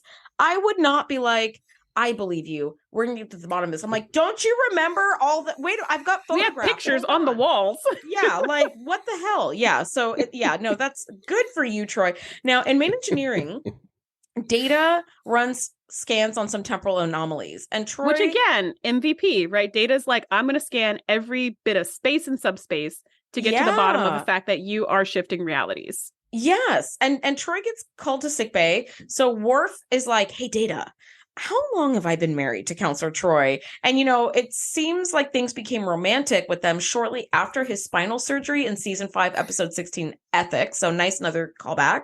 And it was 6 months after that Worf had asked Riker for permission to court Counselor Troy. This is the scene. Did you notice that Data's eyes were blue? Brent Spiner was not wearing his contacts. He's got brilliant, beautiful blue eyes. So if you're hearing this, Brent, good job. And thanks for listening. And yes. But what a nice little Easter egg where Data is Data, but he's got blue eyes, not gold eyes. And I was like, am I seeing this right? And then I was like, no, wait, he always has gold eyes. This is not normal. And I thought that was just a really subtle Easter egg. And I was like, it is super cool. Yeah. And that's the special thing about this episode is they have a lot of changes that are both subtle and major. So it's like just watching it is such a delight because you're like, ooh, wait. And then it makes you question everything. Like, wait, was that always like that? Wait, was that right? Because or like that's a little different, but how is it different? And some of them are stronger. Like, when Worf like kind of wakes up on the bridge in the middle of this battle, his uniform is red. I think, and the comm badge is different. Is that like his uniform's not red? Uniform? No, not yet. But it does look. But the whole scene does look different. Like you mentioned, the set looks different. The bridge itself looks different. It looks a little more yellow to me. But it was so fast that I didn't pick up the nuances, but you just feel that something's different, which is so cool. So anyways, Data's like, I scanned the whole universe and I'm not picking up any anomalies. Even the part that it's expanding into. And seriously. That doesn't have anything either. Subspace, which apparently we can scan, which feels like, can we though? But we can. So we scanned non-space. We scanned everything. And there's no temporal anomalies. So he's like, okay, let's get to the bottom of this. When was the very first time that you experienced a change? And so Worf kind of goes down memory lane. And then Data's like, is that the first time? Is that the first time? What are any commonalities between all these changes? And Worf is like, it was Geordi. Every time Geordi was near me, something changed. And so they're like, okay, let's go talk to Geordi and see what's going on. He's in sick bay recovering from that last battle. So let's go check it out. They go to sick bay. And here we see not nurse, but Dr. Ogawa open this door. And it was like, I know, Alyssa got her promotion. Hey! Right. Like, yeah, and so Beverly's not there at all. I mean, she's not at all in her office, but like she's not there. So I was like, I guess we skipped Pulaski. We just went to Ogawa. Yeah, which nobody wants to see Pulaski back. But like, yeah, I was like, Dr. Ogawa's here. And she tells them that Geordi is dead. Like he suffered such severe plasma burns in the shootout with the Cardassians that he didn't survive. And I was like, oh my God, not Geordi. Which is a horrible, like, I didn't feel anything because I was like, he's fine. But like, if this is your first time watching it, or even just thinking about in this reality, Geordi is dead. Like in this world, even when everything gets reset or whatever, or maybe he won't be because the Cardassian battle wouldn't have happened, but he is dead right now in this reality. Yeah. Which is awful. The thing go ahead. And it's Worf's fault. Yeah. He killed his friend. Out of his control, but it's his fault. And he's feeling he couldn't that. raise shields. He couldn't. Yeah. God, can you imagine the survivor's guilt on that one? Holy crap. It's awful. It's an awful moment. And thank God they go to commercial break, because that's one of those times where you just need to like sit. Like if they would have just kept talking after that and be like, whoa, back up. What was that again? So there's like a moment to kind of digest. And then when we come back from commercial break, Dr. Ogawa is like, looking over, is scanning Geordi everywhere. And it's like, no, there's no anomalies here. So maybe it's in his visor. Now, here's the thing I noticed. Geordi, LeVar Burton, is butt naked on that table with a tiny little shiny tablecloth, like towelette on his crotch. And I was like, since when, even if we're doing an autopsy, since when are the dead bodies ever naked on this slab? Yeah. They always have their uniforms on. They always scan you with your, I don't care if you got shot in the heart, you're still going to be wearing your uniform. Yeah, you should. When they do that heart surgery, you're still going to be in your uniform. It's Ogawa's room now, so. It's Ogawa after dark. She does things different. Yeah. She sure does. Also, by the way, did you notice that the towel moves, so it's even more thigh is exposed? Yeah, it was even more thigh. I know. I was like, I mean, shooting this scene is just like stressful. Yeah, I'm like, what if there's a breeze? What if someone walks a little too close to the little nap? No. He could be wearing. There's no reason for this man to be butt naked. Yeah, or at the very least, like one of those little like autopsy cover thingies that they. I mean, or like The little dresses the gowns that you wear in a hospital, like literally anything. But if this man sleeps in his uniform, you better believe he wants to be buried in it. He wants to be autopsied in it. If he got plasma burns to his face, not his chest, not his legs, nothing else that's exposed is necessary. I feel like there is almost no level of face burn bad enough to cause your whole body to die. I was like, really? I don't think so either. I don't, but okay, whatever. But Dr. Ogawa says, well, what about his visor? And I was like, yeah, it's always the visor. Always the visor. It's always the visor. So they hook the visor up to this diagnostic array and activate it. And this is when Worf like gets a dizzy spell. And this is where he's in the new uniform. Yeah. And different comm badge. He's in a red uniform and he looks so good. He looks so good in the red. I was like, hey. And Dr. Crusher catches him. And he's like, where's Dr. Ogawa? And I love that Beverly was like, Dr. Ogawa. No, she's not here. Nurse Ogawa's here. Doctor? What are you even talking about? Yeah, I was like, could never happen. Yeah. And meanwhile, Nurse Ogawa was like, I am taking night classes, bitch. Like, thanks for not having any faith in you after 7 years. Jeez. I can tell you what's in each one of those colored tubes. Yep. I'll tell you every hypospray. Red, I know red, blue. Okay. Oh my now, gosh. This is where Data detects a quantum flux in Worf's cellular RNA. And I wrote quantum flux like in all caps because what a cool word. Oh my gosh. Words. But I was like, what a cool phrase. Like, we detected a quantum flux. I was like, oh my God. It's very Back to the Future, right? And you're like, okay, get the ship up to 88 warp per hour. Yeah. We'll just blast back to the right universe. It was a very cool phrase. And also one of those things where you're like, I totally buy it. Time travel, flux, quantum, that I buy it. That tracks. All that tracks. All of this tracks. Now, Data does report to Captain Riker, because Picard's not there in this universe, that Worf's cellular RNA is asynchronous with normal matter. He doesn't belong in this timeline. And all matter in the universe resonates on a quantum level with a unique signature that's constant and it cannot be changed. And it's the basic foundation of existence. And I wrote, oh my God, it's string theory, which is one of my nerdiest, happiest little places. It's so complicated. I can't even begin to really have an understanding about it. But for those who are not super aware of string theory, here's my very poor explanation of it. Okay, it's really poor. At a like atomic level, you look at an atom and you've got electrons zipping around like a nucleus.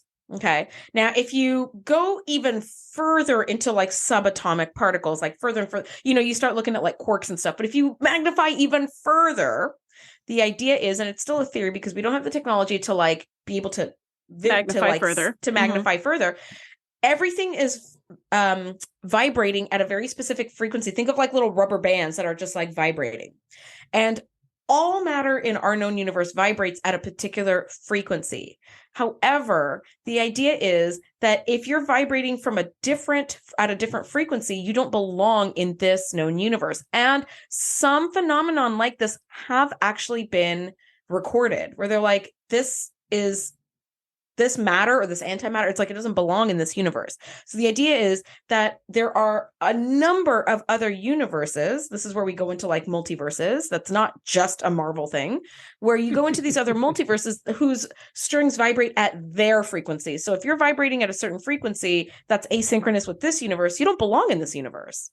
And so that's the idea of like, there's like lots and lots of other realities and dimensions and universes. So the idea, and this was spearheaded a lot by Dr. Brian Greene, who has a number of really excellent TED Talks, and it's Green spelled with like Greene, like an E at the end, if you want to look him up. And he actually puts it in terms, it's very sciencey, but his TED Talks like put it in terms that are a lot easier to understand, where I could even like, I've shown it to like my high school students, and he talks about dark matter and strings and vibrations. And it's just, it's like one of the most beautiful concepts in physics, and it hasn't been proven yet. However, string theory is thought to be the unifying theory of physics, because there's quantum physics at a quantum level, and then there's like macro physics, and which is like motion, which is like sound, which is like rockets, like that's macro physics, big exactly. stuff, planets moving, moving, stuff like that, forces and larger scale things. Gravity. And then there's like the microscopic scale things, and there's this like, it's kind of like those, both of those topics in physics are standing on either ends of like the Grand Canyon with nothing to bridge them. And it's thought that string theory is the unifying theory that kind of ties the macro and the micro all together. And I'm like, oh my God, like my brain is like, woof, like thinking about all of this. It's just the coolest. It's the coolest thing. And string theory has been around since like the 70s. So which shows that they had to ask an expert for this episode, which really shows, I mean, this episode was just very thoughtful, but we can tell, at least we as scientists, we can tell when they've asked a scientist and we can tell when they haven't asked a scientist. Even though their writing has a lot of technobabble and like made up technology and stuff like that, even with the made up technology, you can tell when they've consulted somebody, because you can be like, oh yeah, that, I mean, we don't have that, but we could have that and it could do that, you know, and other times where you're like, this is kind of how it would work. If we had that, this is how it would work. And then there's other times where you're like, that doesn't make any sense. That could do that ever if either of those existed. Like we mentioned earlier with the transporter and the tractor beam, it's like, even if those existed, that doesn't make sense that they would interact that way. But anywho, so in this particular universe, as Data's explaining this much more simply than Andrea just did so beautifully. I know. I'm sorry. I didn't do a very good job. No, you did. Dr. Brian you did a Green, beautiful if you're job. listening, I'm a huge fan too. I'm sorry. I butchered. And thanks for listening, Dr. Green. I love that's your callback. Because you never know.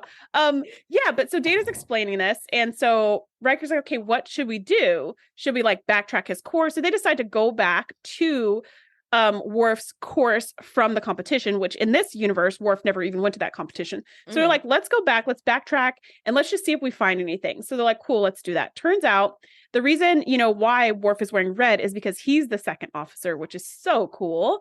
And he kind of stops before he leaves the ready room and he says, how long have you been captain? Which by extension, how long have I been second officer, I mean. And he goes, well, ever since Picard was killed at Worf 359. So in this universe, Picard never made it out of the Borg cube. They never got him back from, but somehow never got Locutus back. They never got Locutus back, but somehow they did defeat the Borg, which is like mind-blowing. I'm like, hold on. I actually really want to see this. Yeah, so how did you win? Yeah. We don't know. But so Worf walks out into the bridge, and the first thing we see is Lieutenant Wesley Crusher. I know. I was like, what? I lost it. I forgot he was in this episode. I did not remember at all that he was in this episode. Completely forgot. And my voice just screamed so high, I'm sure I blew out my mic. But like, oh my gosh. Wesley Crusher is back? And he's a friggin' lieutenant. And he looks all grown. I mean, very young, but he looks all grown, and just, I mean, I was just freaking out. In fact, I had to pause the show and rewind it a couple seconds because I wasn't listening to anything anyone was saying because I was like, it's Wesley. Oh my gosh, Wesley's here. Look at that. Oh, wait, what was he saying? Wait, what's going on?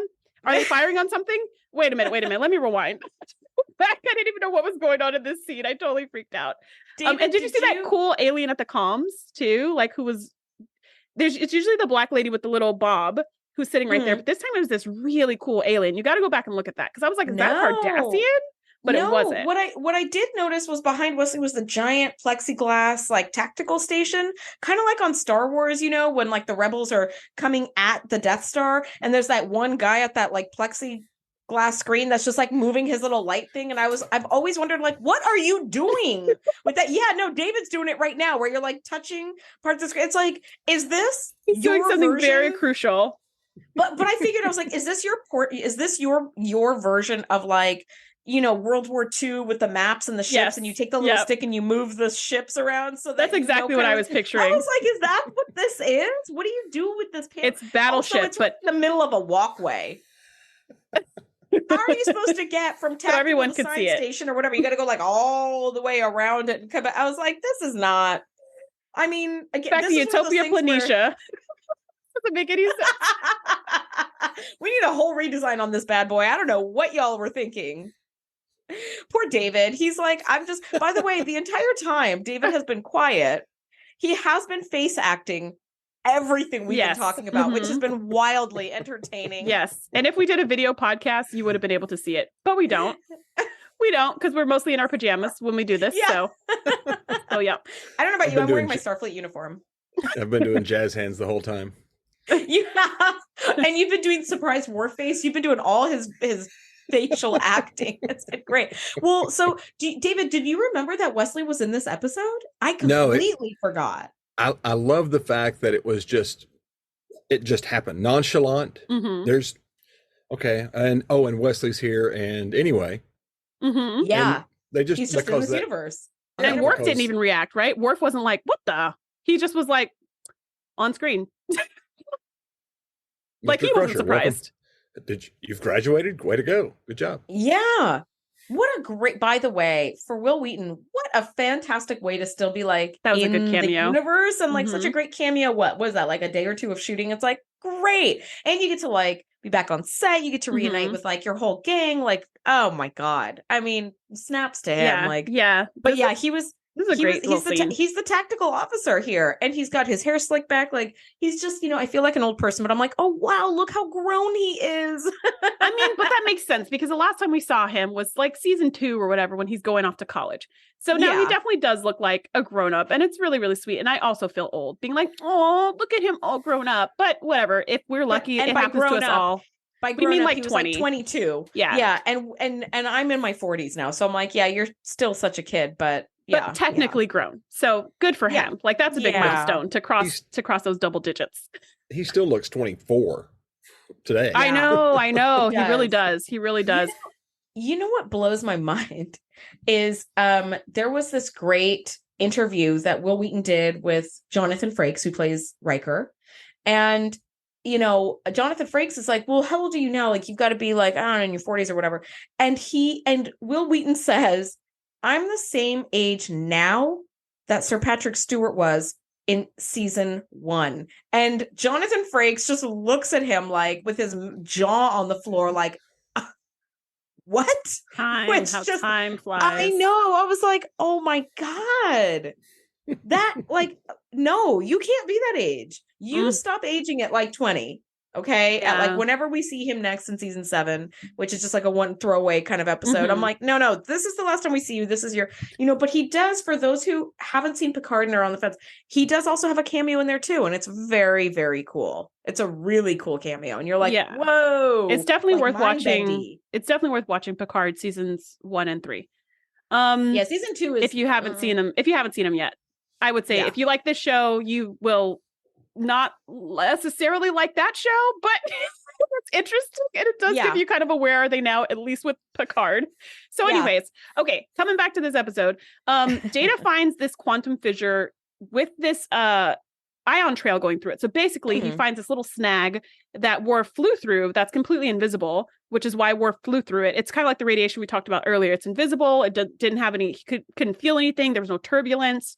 And so Data does some kind of like, he put some warp field glow on it or whatever so that it's visible. Why do we need to see? We don't know why we need to see it, but we need to see it as the viewer. Like as the viewers, yeah. We need to see the, honestly, the beautiful even if glow. I were on the bridge, I'm like, well, can you enhance it or something? So people for the most part are very visual. On the view screen, why? It's on the view screen, totally all black. So we can know that, so we can see it. Just because you can prove it with math doesn't mean I believe you. I mean, that's what it comes down to. I have to see the glow. I need to see it. I have to see the glow. Yeah. So it's glowing there, and so Data. Now they're in the ready room, in the observation lounge, and Wesley's there because he's a senior bridge officer. So cute. And I know. Data's explaining the whole thing. I know. I just feel like such a proud auntie. Data's explaining the whole thing, and basically he's saying this fissure is this fixed point in time that intersects all these other quantum realities. And when Worf flew through it, it like poked a little hole or something. And so he's like, if we find the resonant signature for Worf's reality, maybe we can just like push him back through and then all will be well. And, we'll push him back through in a shuttle. He'll seal the hole and then everything should kind of like go back to where it was. So they're like, cool. So let's fire this beam of whatever at it to open it a little bit more so we can scan in there for all the different possible realities. So as Wesley's scanning, he's already scanned like 2 million possibilities and hasn't found the right resonance. And he's like, this could take a while, sir. And you're just like, yeah, I guess so. If you're scanning like every possibility known, but thank God we have the Enterprise, which can just do that. So it's just doing that. It's like, okay, if it takes us days, if it takes us months, it'll find it. Versus us, it would never happen. Right. Well, see, this is actually something I really love about the writing here is that once they've figured out what's going on and they believe Worf, it's like, yep, you don't actually belong in this universe. Like, we got to find the right one. My thought at the moment was like, oh my God, but what if he shifts again? And then you kind of start all over again. You have to like explain, but really well done because Geordi has died and his visor is now inactive. He is not accidentally going around activating these like node points where he can jump into another reality.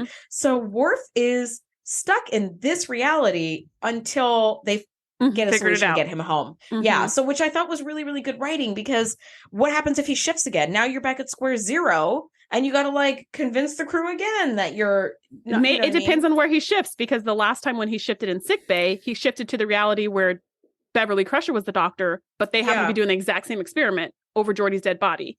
That's that they true. were doing with That's so true. just he could shift into a battle, he could shift into a Borg cube, he could shift anywhere, he could shift into the exact another reality doing exactly what he's doing right now.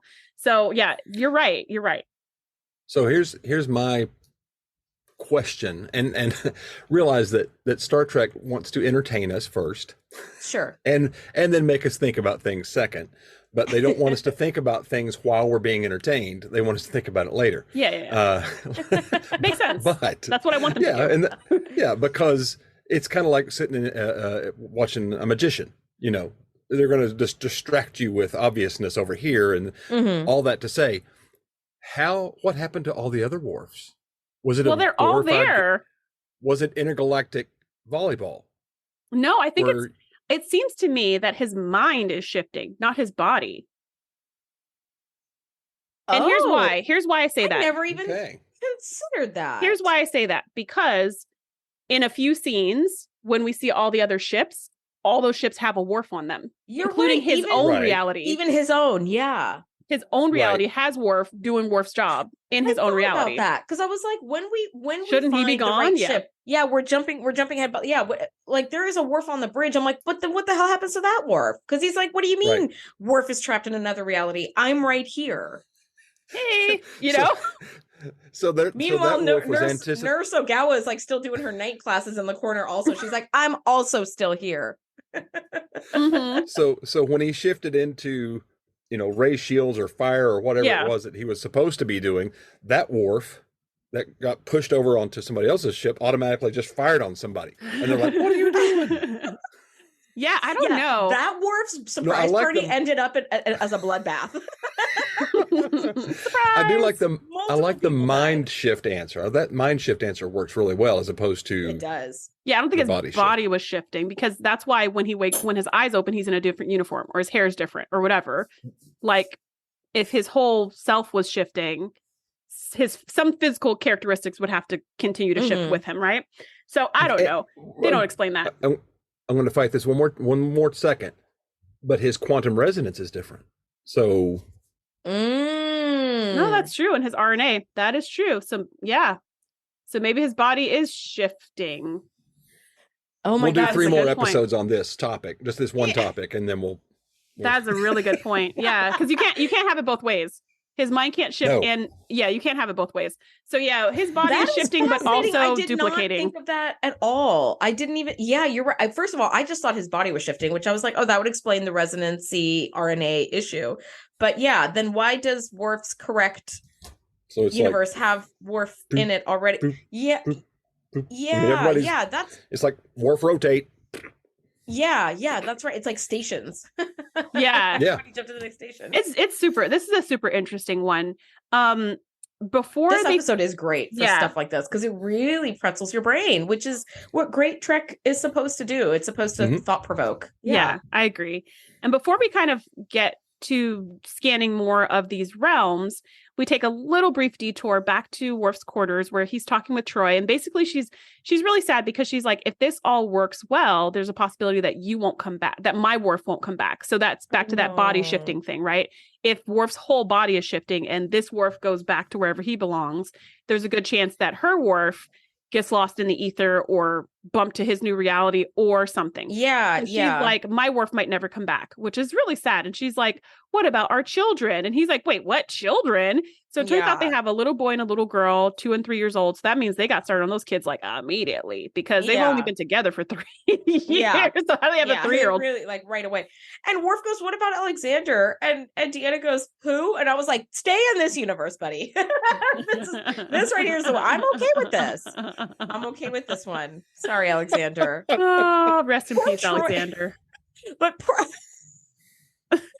Troy, though, she says it's hard to accept that there is a reality in which he never loved her. And I was like, wow, that one actually hit me hard. First of all, Marina Sirtis, spectacular job on like emoting that sort of sense of like, and you know what? She almost like preemptive loss. She didn't shed a single tear and still showed us so mumuch emotional range. And this is what she's been capable of from day one on the effing show. She didn't have to be like, gratitude and joy.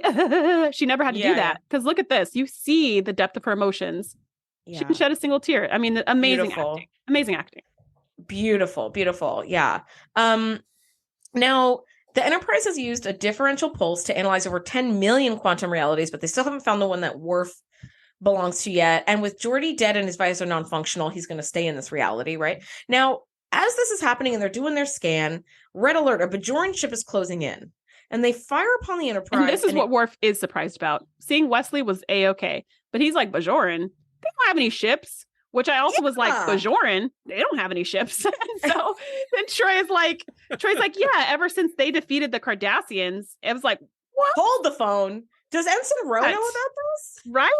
She was leading that fight. I was like, you know she was. How the heck? Yeah. And so it's just very casual. And they're like, yeah, ever since they gained independence, they've been getting more and more aggressive. And now they're actually like on the attack. And you're like, yeah, like that's kind of crazy that the Bajorans would do that. But also it's not that crazy, because if they were oppressed and like their land was stolen and they were just tortured and they had to fight so hard to get freedom, yeah, they're just going to fight everybody. Like you have raised a whole entire society of fighters, of scrappy fighters. So I was like, yeah, I'm not surprised that they're attacking you just because they can, just to take territory or whatever they can, because there's a whole like generational trauma of we will never go back to being dominated by anybody, not the Cardassians, not the Federation, like nobody. So the Bajorans are like now the bad guys, I guess, which was just a really interesting twist on this particular universe.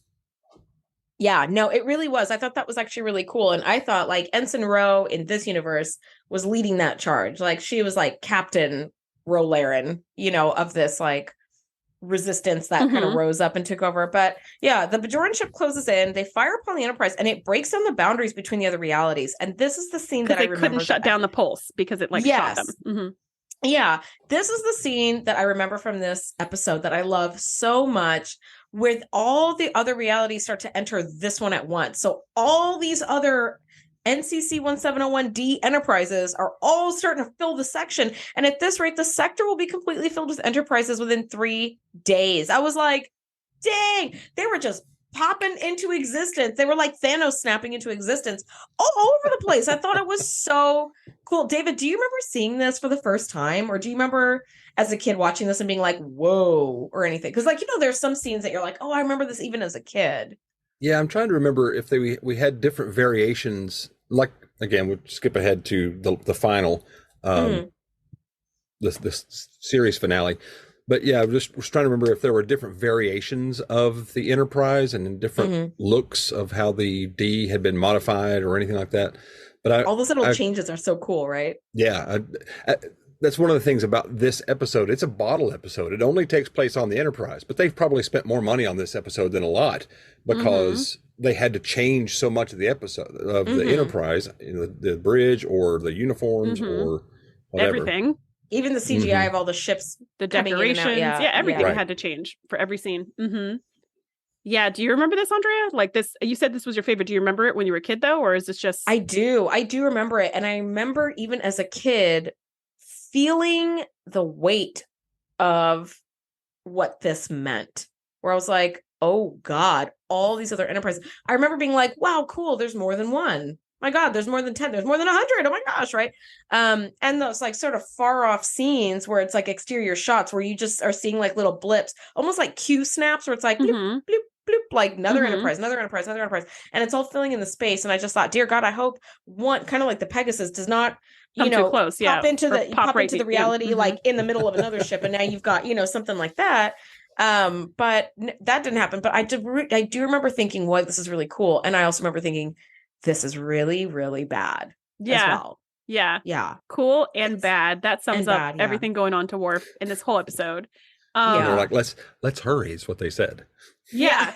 So then Data's like, okay, actually this can work to our benefit. Let's try to find the ship that matches Worf's resonance, and then we'll get the same shuttle from that ship so that the conditions are exactly the same when he flies back through it.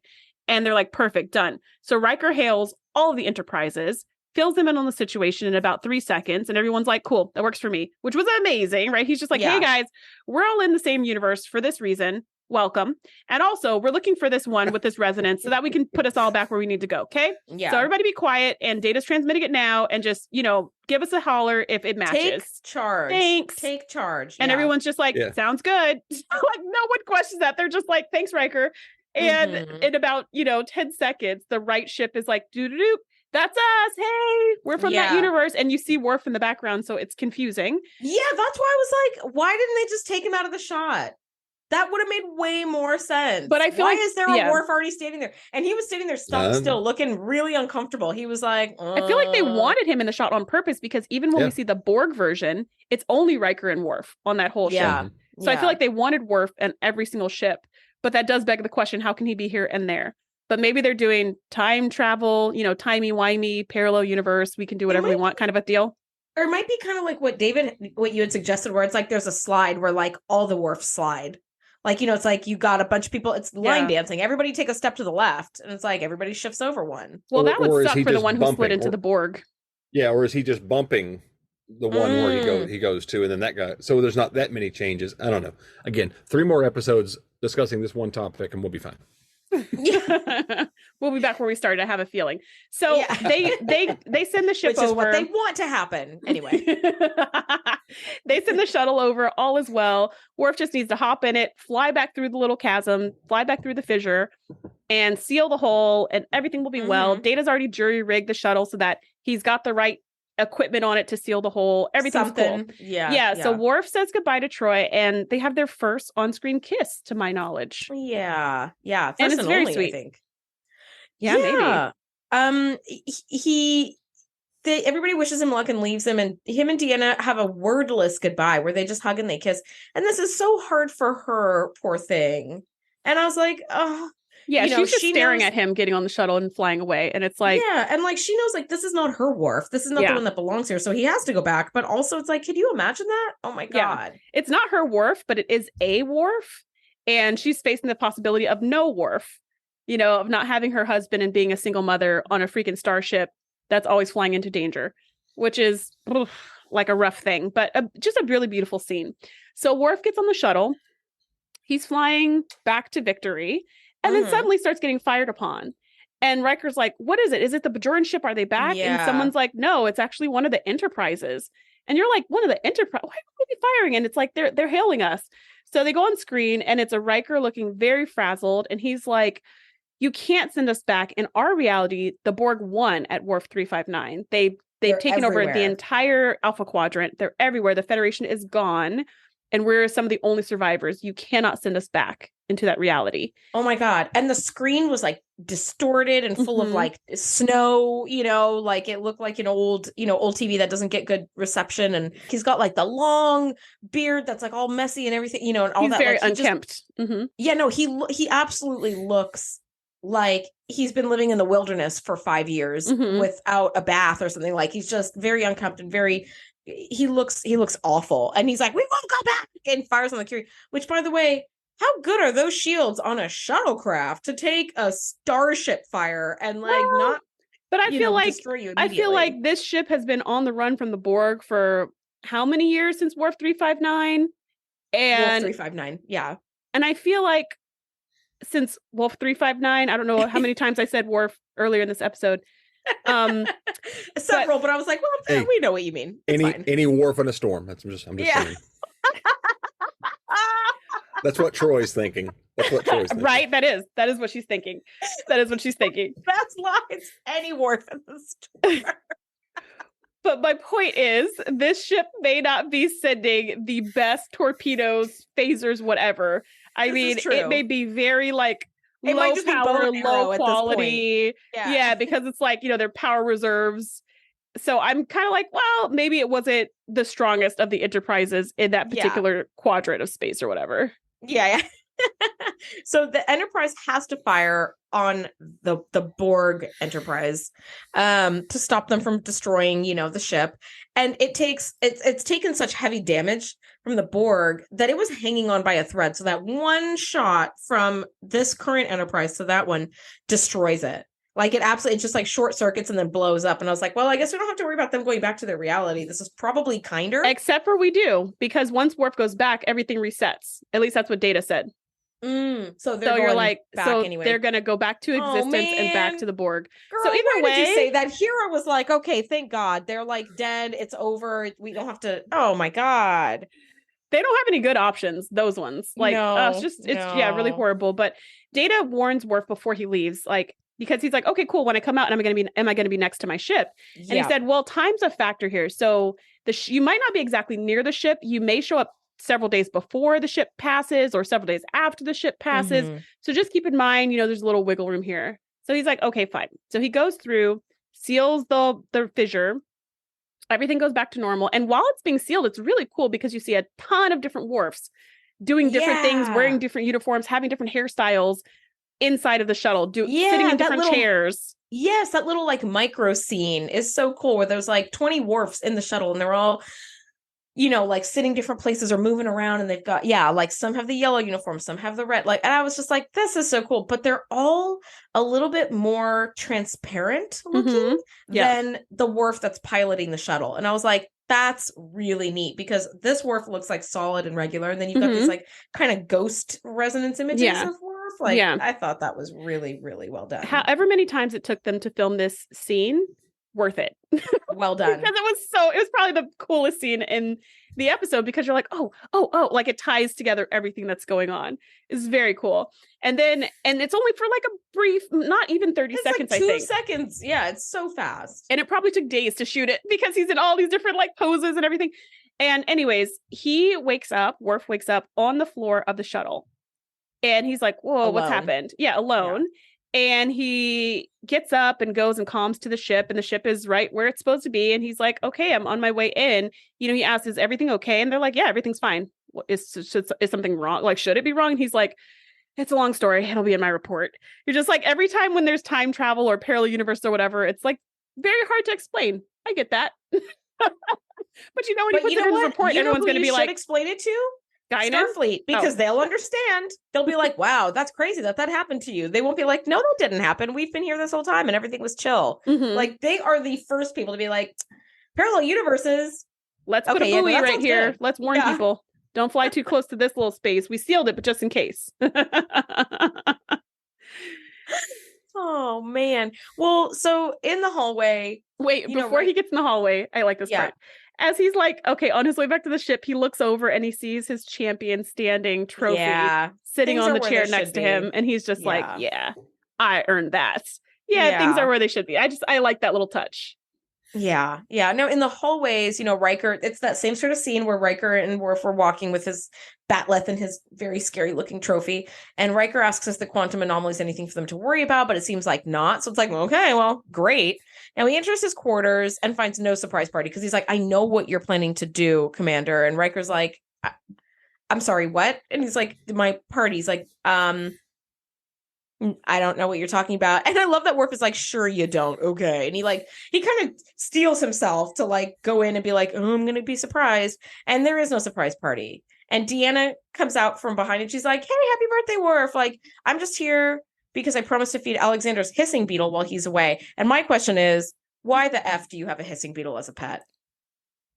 What kind of, was it a hissing beetle? I thought she said a hissing lizard or whatever. And that was, beetle, and it made a little sound. And I was like, nope.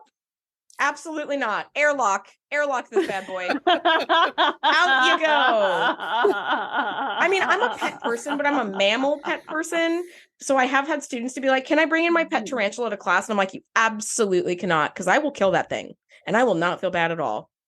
Mimi, is that what it's called? Mimi about to be dead. Don't bring that thing in here.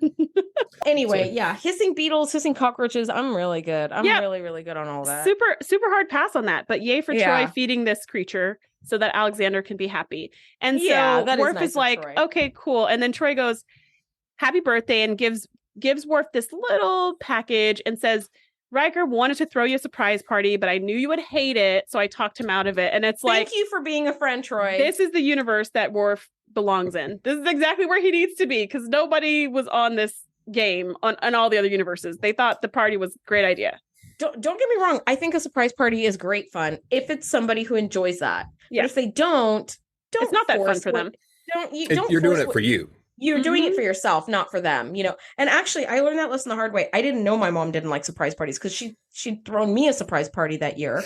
So I was like, well, I'm going to throw her a surprise party for her birthday. She was so pissed. She whipped out a bat lath. She really did. She practically did. Cuisinarted everybody. Yeah, she really did. Everybody was missing some part of their body by the end of that night, right? Like something, even if it was everyone got a surprise. Yeah. She was super pissed. She was so mad. She like didn't talk to me for like months. And I was like, you know, I didn't know you didn't like surprise parties. And she has thrown surprise parties for like all her relatives and all. Like she loves doing it. Turns out not being the object. She doesn't love receiving it. Sure. Yeah. So the next and it was like a decade birthday, you know, it's like she was turning 60. So when she turned 70, my mom's friends were like, what are you going to do for her? I was like, not a damn thing. I'm going to maybe take her to dinner. I don't know. But like, I'm not doing all that again because she didn't talk to me for like 3 months after she was really mad. And I was like, well, to be fair, I did not know you didn't like this, but but now I do. So, all right. But here at the end, she comes out and she hands him the gift and says, happy birthday. What is not on the wall behind, and you notice, I think I'm right about this, the big, awesome black chair stays the same in the corner over there. Yeah. Probably because that thing is way too heavy to move. Right. The one that's why move that? It doesn't look like a chair at all. It's just like some balls on like these sticks. But like you can sit in. I've sat in one of those chairs before, and they're really cool. Is it like the weird furniture from Beetlejuice? Kind where you're like it's like a Klingon throne kind of a concept, not Game of Thrones looking, but either way. I'll go. I'm going to rewatch anyways. So when you rewatch, look at the very beginning. It's the shield that's highlighted in red. It's not there. Is there anything there, or is it blank? No, there's nothing. There's nothing. It's a blank wall. It's just blank wall. Ooh. So is he back in the right universe? And the department, you know. Anyway, he is. The props department just forgot. Because he didn't have any ships without Geordi. Well, you know, I mean, his maybe when he first went through the little hole, right? When he was flying back from the competition, he went through the fissure. Maybe that was the wrong universe. So maybe that was the wrong universe, the very first universe he ever went to, because he went through the fissure. So maybe he happened to be champion standing in both his original universe and the first branch point. So at this point in the episode, this is the very, very end. And Troy's like, I know you want to be alone on your birthday and do something very Klingon, like meditate or hit yourself with pain sticks or whatever. So I'll leave you alone. Like, she was kind of smirking while she was saying that. She's like, or like pain sticks or something. Like just the way she kind of was like, you weirdo. Yeah, totally. So she was like, I'll leave you alone. And as she starts walking out, Worf's like, wait, will you join me for dinner? And she's like, sure, because now his whole concept of how he wants to spend time specifically with Troy has changed over this experience. Whereas before he probably would have been like, great, thank you, and just been alone in his room. But now all that hardness is like melted away when she's around. Yeah. And she's like, sure, really I will. So she sits down and he goes to order. I totally thought he was going to say hot chocolate. Because he knows that's what she likes, because that's what she ordered like a few universes ago. But he says champagne. And she's like, ooh. And at first I was like, does this make her go like, oh my gosh, this is a date? And then I was like, oh wait, but it's his birthday. So maybe it's like a birthday drink. But to me, I felt like that was kind of I feel like he wants to pursue the idea of romance with her, and that's why he ordered champagne. But I also felt like that wasn't clear. like, I feel like that was not clearly communicated to her. And I just, being in her shoes, I kind of wanted that clarification to be like, does that make this a date or is this like a birthday drink? Because like, what are we doing here? I feel like it's just so, there's a word I'm trying to think of and I can't, but it's just so like, sort of like subtle that it's like, you can interpret it as the beginning of a perhaps like indication of like romantic interest, or it could be a birthday drink, or champagne is a lovely pre-dinner drink to have. You have a little glass of champers, you have a lovely dinner with like, you know, a glass of wine. And that's a really nice meal right there. So I kind of looked at it as like, he was just like, do you want to stay for dinner? When she said yes to dinner, it's like, okay, if when I have people over to dinner, I'm absolutely like, let me get you a glass of wine to start off as we're just visiting while dinner is. Yeah, but you wouldn't say champagne. I mean, personally, I love champagne, so I totally would. But like Worf is not a champagne drinker. So I think that actually leaves it a little bit open for some interpretation where you're like, cool, we can kind of like choose to see this however we want. But I think his trips across these different universes, you're right, it did like melt away that hardness where you're like, okay. He is at the very least sort of seeing things with slightly different eyes. And he's like, you know, she probably wouldn't make a bad mate. She sure does love my kid. And how many people can say that? One.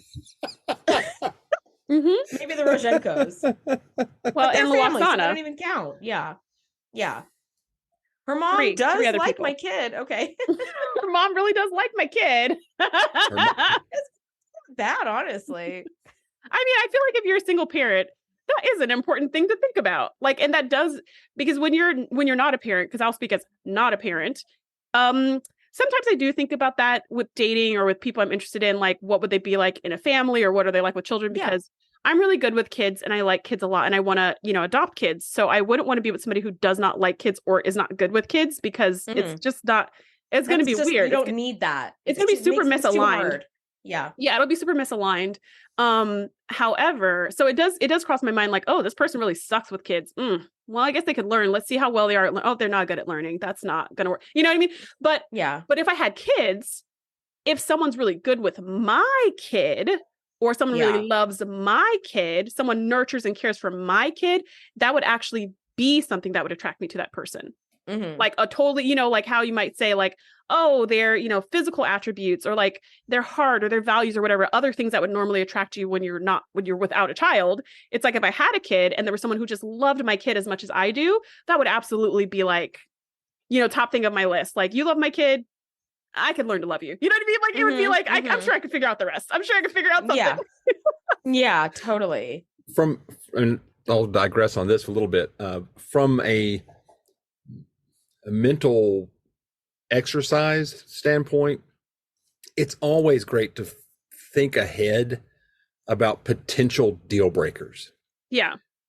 What is a deal breaker in my life? If whatever that is, whether I'm starting a relationship or I'm dealing with my children or as a younger person who's, you know, being exposed to new things for the first time in their lives, you know, when whatever that is that gets passed to you, is that a deal breaker? Are you going to step away or are you going to accept? If you've not thought about it until that moment, you actually have lots of decisions to make versus trying to pre-make some of the decisions. And it's just an answer as opposed to a decision. That was heavy. You're welcome. No, but I think a lot of those things are great. Like that's a lot of grounded in realism type stuff that I think is really important to think about when you've got big life decisions like this to make. Like, you know, it is okay for there to be non-negotiables in your life. That's okay, you know, and you know, the idea of like love is all you need. It's like, I think the older you get, the more you're like, no, love is necessary. And you also need a whole bunch of other things. Yeah. But I personally, like, I was in a relationship with somebody for a while and it came to pass that he really, really, really wanted to have kids. And that was non-negotiable for him. And it was still negotiable for me, but I was leaning pretty hard into, I don't want to be a mom. And I was like, you know, I guess I'm open to the idea of talking about it, but I need you to be open to the idea of maybe not having kids. And he just couldn't be open to that. And I don't fault anybody for that. Like, this is what you want. Like, my wants are different from yours. And these are really big life decision ones that you can't take back, you know? So it's really important to have that sort of in the back of your mind, especially like Worf is a single dad. So like, maybe he does need to think about, if I were to have a mate, does she have to be okay with my kid? Although my kid does not really hear that much. So like, how important is that? Yeah. But like still a huge part of his life. So still a huge part of his life. Yeah. Mm-hmm. So David, what are your final thoughts on this week's episode? It's fascinating to be able to see, and he didn't have a lot of time, but it's just fascinating to think about being able to slip into different decisions your life could have experienced. Yeah. Because we think about, I mean, if you stood back and did the diagram on the LCARS panel, I mean, there's no room on any LCARS panel to think of, okay, I turned left here instead of turning right. And now that branched off into all the directions. And then in each one of those, I again turned left and then turned right a different way. And now there's all those decisions that have been made. That's all those universes that were coming together. Yeah. And then that's just one person. So anyway, so the decisions that you make of, okay, when I'm going to go to this university, think of the changes that made in your future life. I'm going to go to, and who you met, and where. Yeah. I'm not going to go to a university, whatever whatever. It just changes the trajectory of your life. And sometimes these fun, it's a wonderful life opportunities. Yes. Kind of give you that chance to look back and say, okay, this is how valuable I am to my life and to my friends and my people and things like that, to be able to take stock. And again, sorry, heavy. No. I mean, but there's a lot of heaviness in this episode, and it's all well worth discussing. I mean, we got a much poorer version of this last season in Tapestry when Picard like had his heart. This would have been better. Yeah. Ooh, if we had this, but with Picard, like that would have been great. Actually, the writers did want to make this a Picard episode. But we already did that. No, I mean, if we did this instead of Tapestry, because that was nonsense. Yeah, no, Tapestry was garbage. Like, I love Q, but like, I could really live without that episode. That he was the best thing about that episode. He was great. Yeah. Everything else was trash. However, actually, for this episode, the writers initially wanted to do this with Captain Picard's character, who really doesn't feature prominently in this episode, as one of the few that like rarely has him in it at all. However, the writers kind of realized that because the captain has that role where he has to be sort of separate from the rest of his crew, they were like, kind of no matter what universe he's in, his relationship with his crew isn't going to change that much. He's not likely to start up a relationship with one of the senior crew members. He's not likely to do anything really drastic, because Picard is such a steady character as well. They're like, he's going to be the same sort of whatever episode, whatever universe he's in. So that's why they decided to do Worf. But yeah, this was a much better version of Tapestry. It was so much better. And I wish that we had an experience like that. Like when you're on the precipice of a big life decision, like which college do I go to, or is this person right for me to marry, or I don't know, whatever, right? Like how cool would that be? And how helpful would it be to get to experience a whole bunch of those realities, kind of like Inception style, where like you're still in your universe, not a significant amount of time is passing, let's say a couple of hours. So it's not like, oh my God, I went into the snap and I came back 10 years later or something, or like so much older. But like, how cool would that be if you could kind of like test out all these different like possibilities before you make big decisions? Like, yeah, although if you tested them before you made the decision, I feel like that takes away a little bit of living your life, because now it's like, well, let me try everything I could possibly try so that I can get everything right on the first. I don't know. But I do like the idea of being able to experience different things.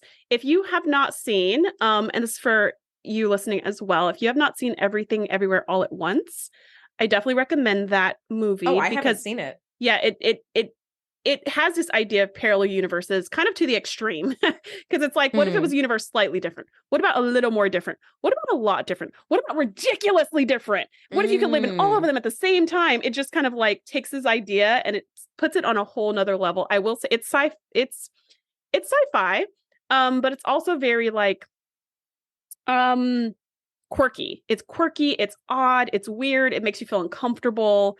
But highly recommend it. It's good food for thought, and it really focuses on like a mother-daughter relationship. So if you loved any of that, or any of the Loxana, Deanna stuff that we've talked about, like that movie is very good for just that kind of relationship, but also this idea of what would living in parallel universes at the same time look like? What would it feel like? What would it be like? And I think that addresses it in a really cool way from the standpoint of this crazy action movie, where you're like, oh my gosh, what if you're like jumping in and out? And yeah, it's super duper cool. For me, this episode was super solid. It was entertaining. It was intriguing. I love seeing the major and the subtle shifts. I think there was a lot of thoughtfulness that went behind every little change that happened. I mean, I feel like just in this conversation, there's like half a dozen things that I missed, even though there's like 55 things that I saw. Now I'm like, well, there's got to be at least 65 that I didn't see. So I have to go rewatch it. And just that amount of thoughtfulness is so much more than they needed to do. Do you remember one episode when it was like, when they were playing poker and Beverly was hearing like the thing, like her glass broke and there was like ghosts. Yes. So in that episode is so great. Yeah. The one with the threes. Yeah. With the one with the threes. And they just kept replaying the same scenes over and over and over, but they would change the camera angle and they would change like, that's all they changed really was the camera angle. And it was so interesting to watch. And I just feel like this is an elevated version of that. It's not just changing the camera angle, but this is changing it's changing the LCARS panels. It's changing the color of this. It's changing the flowers here. It's changing like these little changes and these big changes, which I just feel like was very thoughtful and also super fun. I think this whole episode altogether was really fun. It's really solid. I don't know why now, like I really, especially after watching it, I was like, why do I normally skip this one? I think because I'm so like sort of burned and tired of like Klingon crap that I'm like, God, I don't care about Kittimer. I don't care. Right. But like this one doesn't have anything to do with that. He just happens to be a person who's stuck in like alternate universes. So I used to give this one a skip all the time because there were like other episodes I liked better, but this is actually a really fun one to watch because it's fun to sort of look for all the differences, like the flowers or the shield is there or it's not there or Data's got blue eyes. It's like all these literally like a trivia it's game. Fun. The episode itself is like a trivia game. It really is. It really is. Well, David, we always love having you. I'm gonna just say I'm sorry. I feel like you didn't get much of a word in edgewise today, but like I jumped in whenever I thought it was whenever we were taking a breath. Which is only like 3 times the whole episode. But like your facial acting the whole time was like so great. That was fun. Now, where can listeners find more of you? Because you are really awesome. You can reach me, you can email me, I guess, at david@davidwhitevoice.com. My website is davidwhitevoice.com. And that's kind of what I do. I do a little bit of freelance here, there, whatnot. I've got a day job, so still loving that. And but Very good. So if you're looking for some voiceover work, if you're looking for a voice actor, if you've got a book that you want this sultry Southern sound in your book, if you are a podcaster or you're starting a podcast and you want that cool voiceover at the beginning, all of that, go ahead and hit David up. If you want to listen to his podcast, you can find him at the Permission to Win podcast. So if you want to just check out more of David and what's going on in his life and the things he's thinking about, definitely find him there. Absolutely. Now, guys, thank you so much for nerding out with us this week. Next week, we are breaking down season 7, episode 12, The Pegasus, which I also call the MVP of season 7. It's going to be super fun. So you guys, thank you for nerding out with us, and we'll see you next week. Bye. Thanks for geeking out with us. Be sure to join the crew at thetngpodcast.com to be the first to know when we do our live shows or host events exclusively for our members. We'll see you next time.